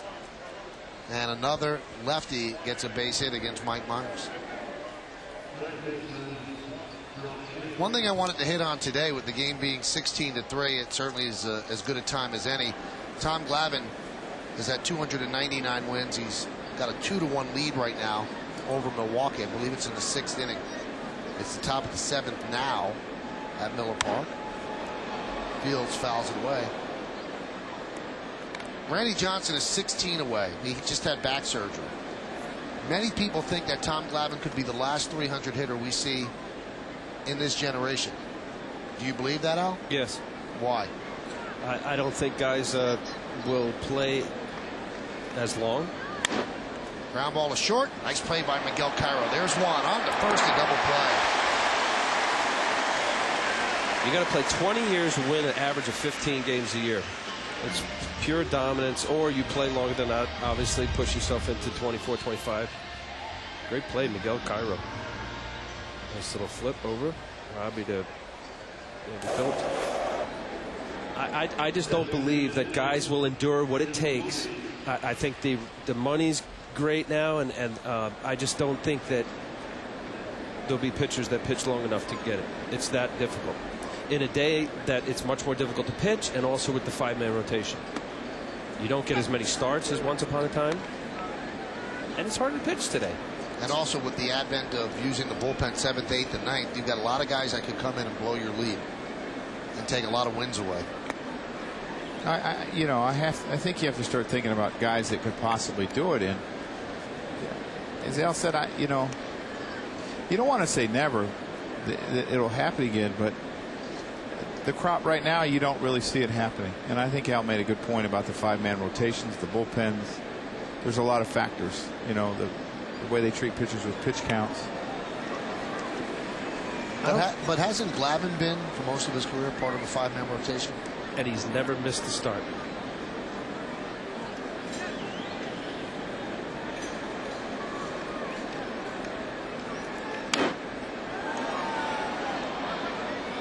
Hey fans, tonight and throughout the Yankee season on Yes, we're allowing you to vote along with your Yankee announcers for the Chevrolet Player of the Game. Text your vote to 58772. For more information, visit ChevyOffers.com. You can vote right up until the end of the game. Vote now. Make your voice heard. Tonight's candidates are Bobby Abreu, Hideki Matsui, Jorge Posada, and Robinson Cano. Standard text messaging rates apply. I just did a game that Roy Oswalt pitched in Houston, and he's 29 years old with 108 wins. And he's been dominant, and start adding those numbers up. He gets 15 wins for the next 10 years. He's still short. I mean, now you're getting close to 40 years. I mean, Al's got a pretty good point there. Well, Tommy Glavine also. When did Questek kick in? Glav started 87, 88 with Maddox. I'd say from 96, 97 on with Questek year round. Guys are much more physical and stronger. Jim Tomei looks at a called third strike for the final out at the top of the 8th. No runs a hit and nobody left on base. We go to the bottom of the 8th. Another home run for the Yankees. That's how the ball looks to them.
by Heineken. Boy, there are a lot of hits in there.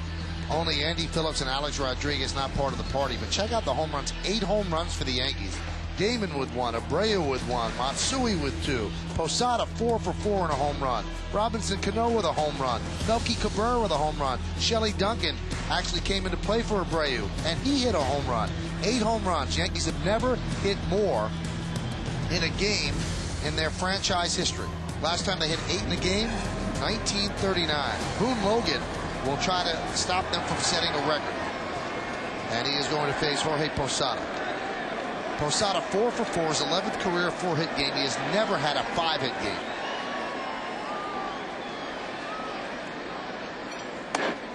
Pitches inside. 16-3. Those are Logan's numbers. Got good stuff, has a good arm. With a 5.59 ERA.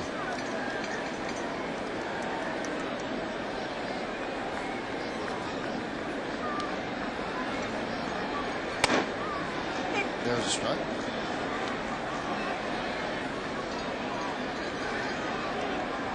Double in the first, single in the third, home run in the fourth, and a single in the sixth. And he has 3 runs scored as well.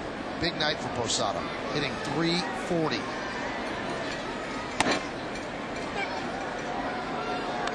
Now, Joe Mauer won the batting title last year, but it has historically been a given that catchers just can't hit for high average, and Posada is flying in the face of that.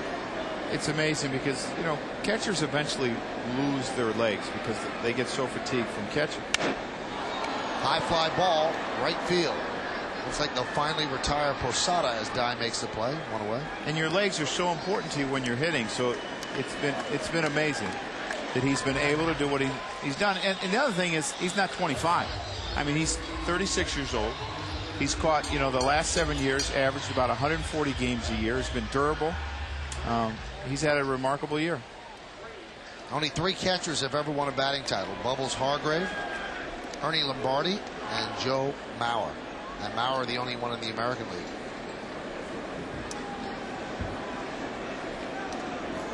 Here's Robinson Cano. He is 2 for 4, and he's over 300 at 301.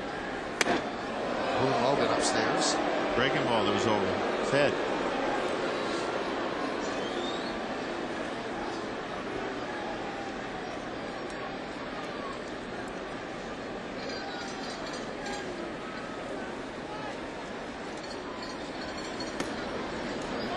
Along with Joe Girardi and Al Leiter, I'm Michael Kay. You're watching Yankees baseball right here on the Yes Network. Bottom of the 8th inning, Yankees lead 16-3. Yankees with their own version of home run derby.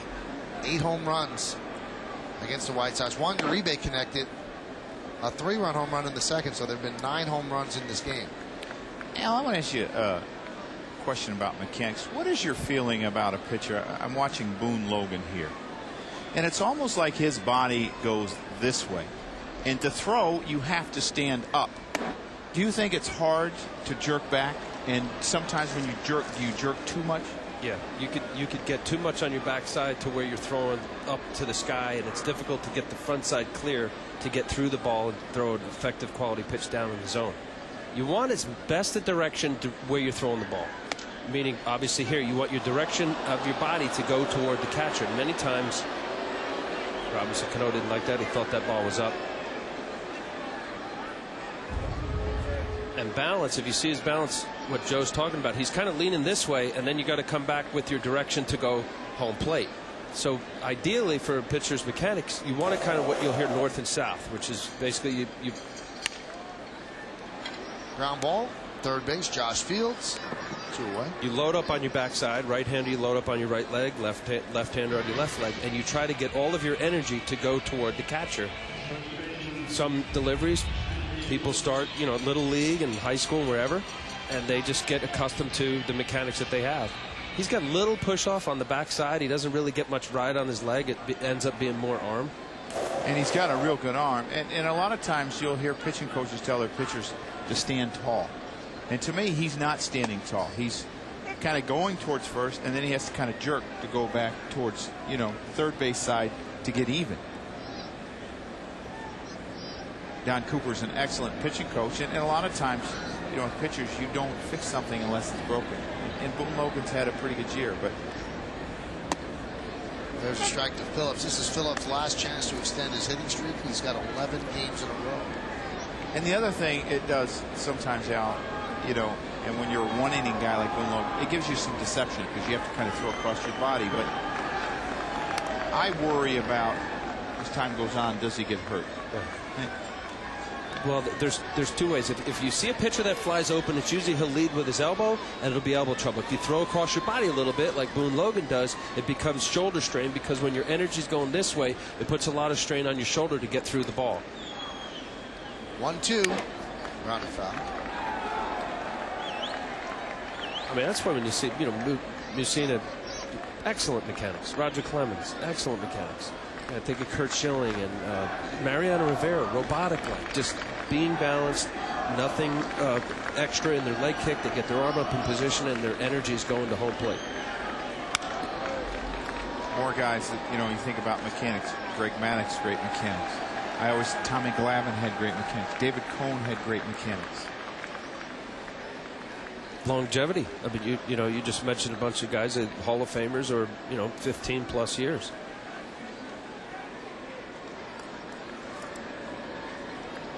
The 1-2.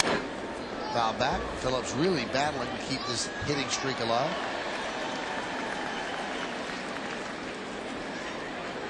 To me, Mariano's had the most consistent delivery, robotic-like, and I say that complimentary because everything is the same. That's what you try to get to as a pitcher and as a hitter as well, right? I mean, exactly, yeah. Some hitters, I was talking to Greg Walker about, I said, well, why is Konerko hitting better?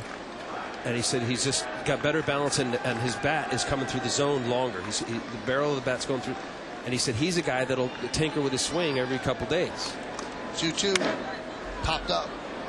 Shallow center. Jerry Owens coming on, and Andy Phillips' hitting streak is over unless the White Sox have a big rally in their bones. Yankees go down in order 1-2-3 for the second time tonight. Last lick's coming up for the White Sox.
On postgame, as Bob Lorenz gives you detailed analysis of this contest with the White Sox, and Kimberly Jones covers the clubhouse for exclusive interviews with the key players.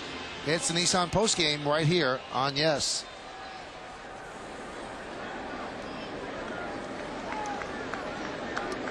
(16-3) Yankees lead on the strength of 8 home runs. No, none of them off the bat of Alex Rodriguez.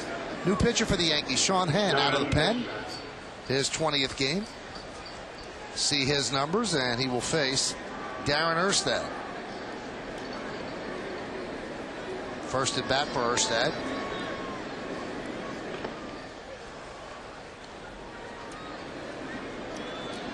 Alex Rodriguez still trying to become the youngest player to hit 500 home runs. Previous to him, Jimmy Fox did it, old Double X, and he did it 32 years, 300 some odd days. And Alex Rodriguez is at 32 years, 5 days. So Alex really has to go into a slump not to catch Jimmy Fox. The 2-0. There's a strike.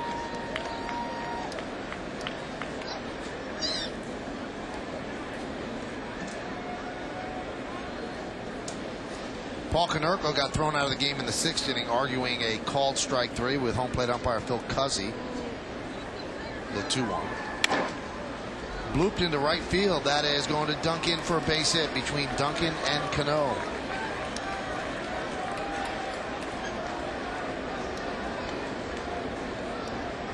If you can't catch it live, catch it later on WB Mason Presents Yankees Encore. It's a replay of every Yankees game that gives you a second chance to see all the excitement of Bombers baseball. WB Mason Presents Yankees Encore. Later after each game and again the next morning at 9 only on Yes.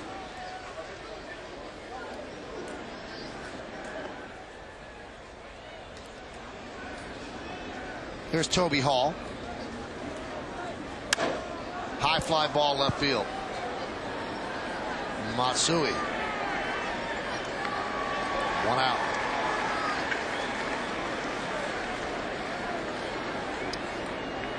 I mean, you mentioned it earlier, Joe. I imagine a game like this for A-Rod, all the home runs everybody else is hitting, and obviously everybody came here to watch him hit it. You know, there was no really approach in a game that's 16-3. No, you're trying to hit a home run. Everybody knows you're trying to hit a home run. The pitcher.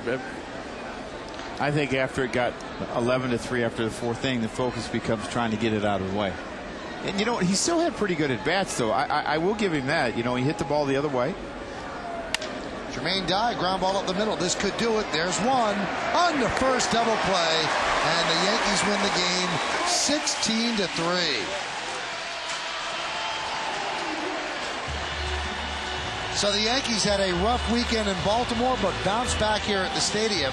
And their last 3 games here at the stadium, 17 runs, 21 runs, and now 16 runs, as well as 8 home runs, 2 by Hideki Matsui. In the last 3 home wins, they have combined for 54 runs. Shelley Duncan chipped in with a home run. Jorge Posada was 4 for 5, and the Yankees put together 16 hits, half of them home runs, and 16 runs to slap around the White Sox 16-3 in the first game of this 3-game set from Yankee Stadium. 53,958, 23rd sellout of the year on hand.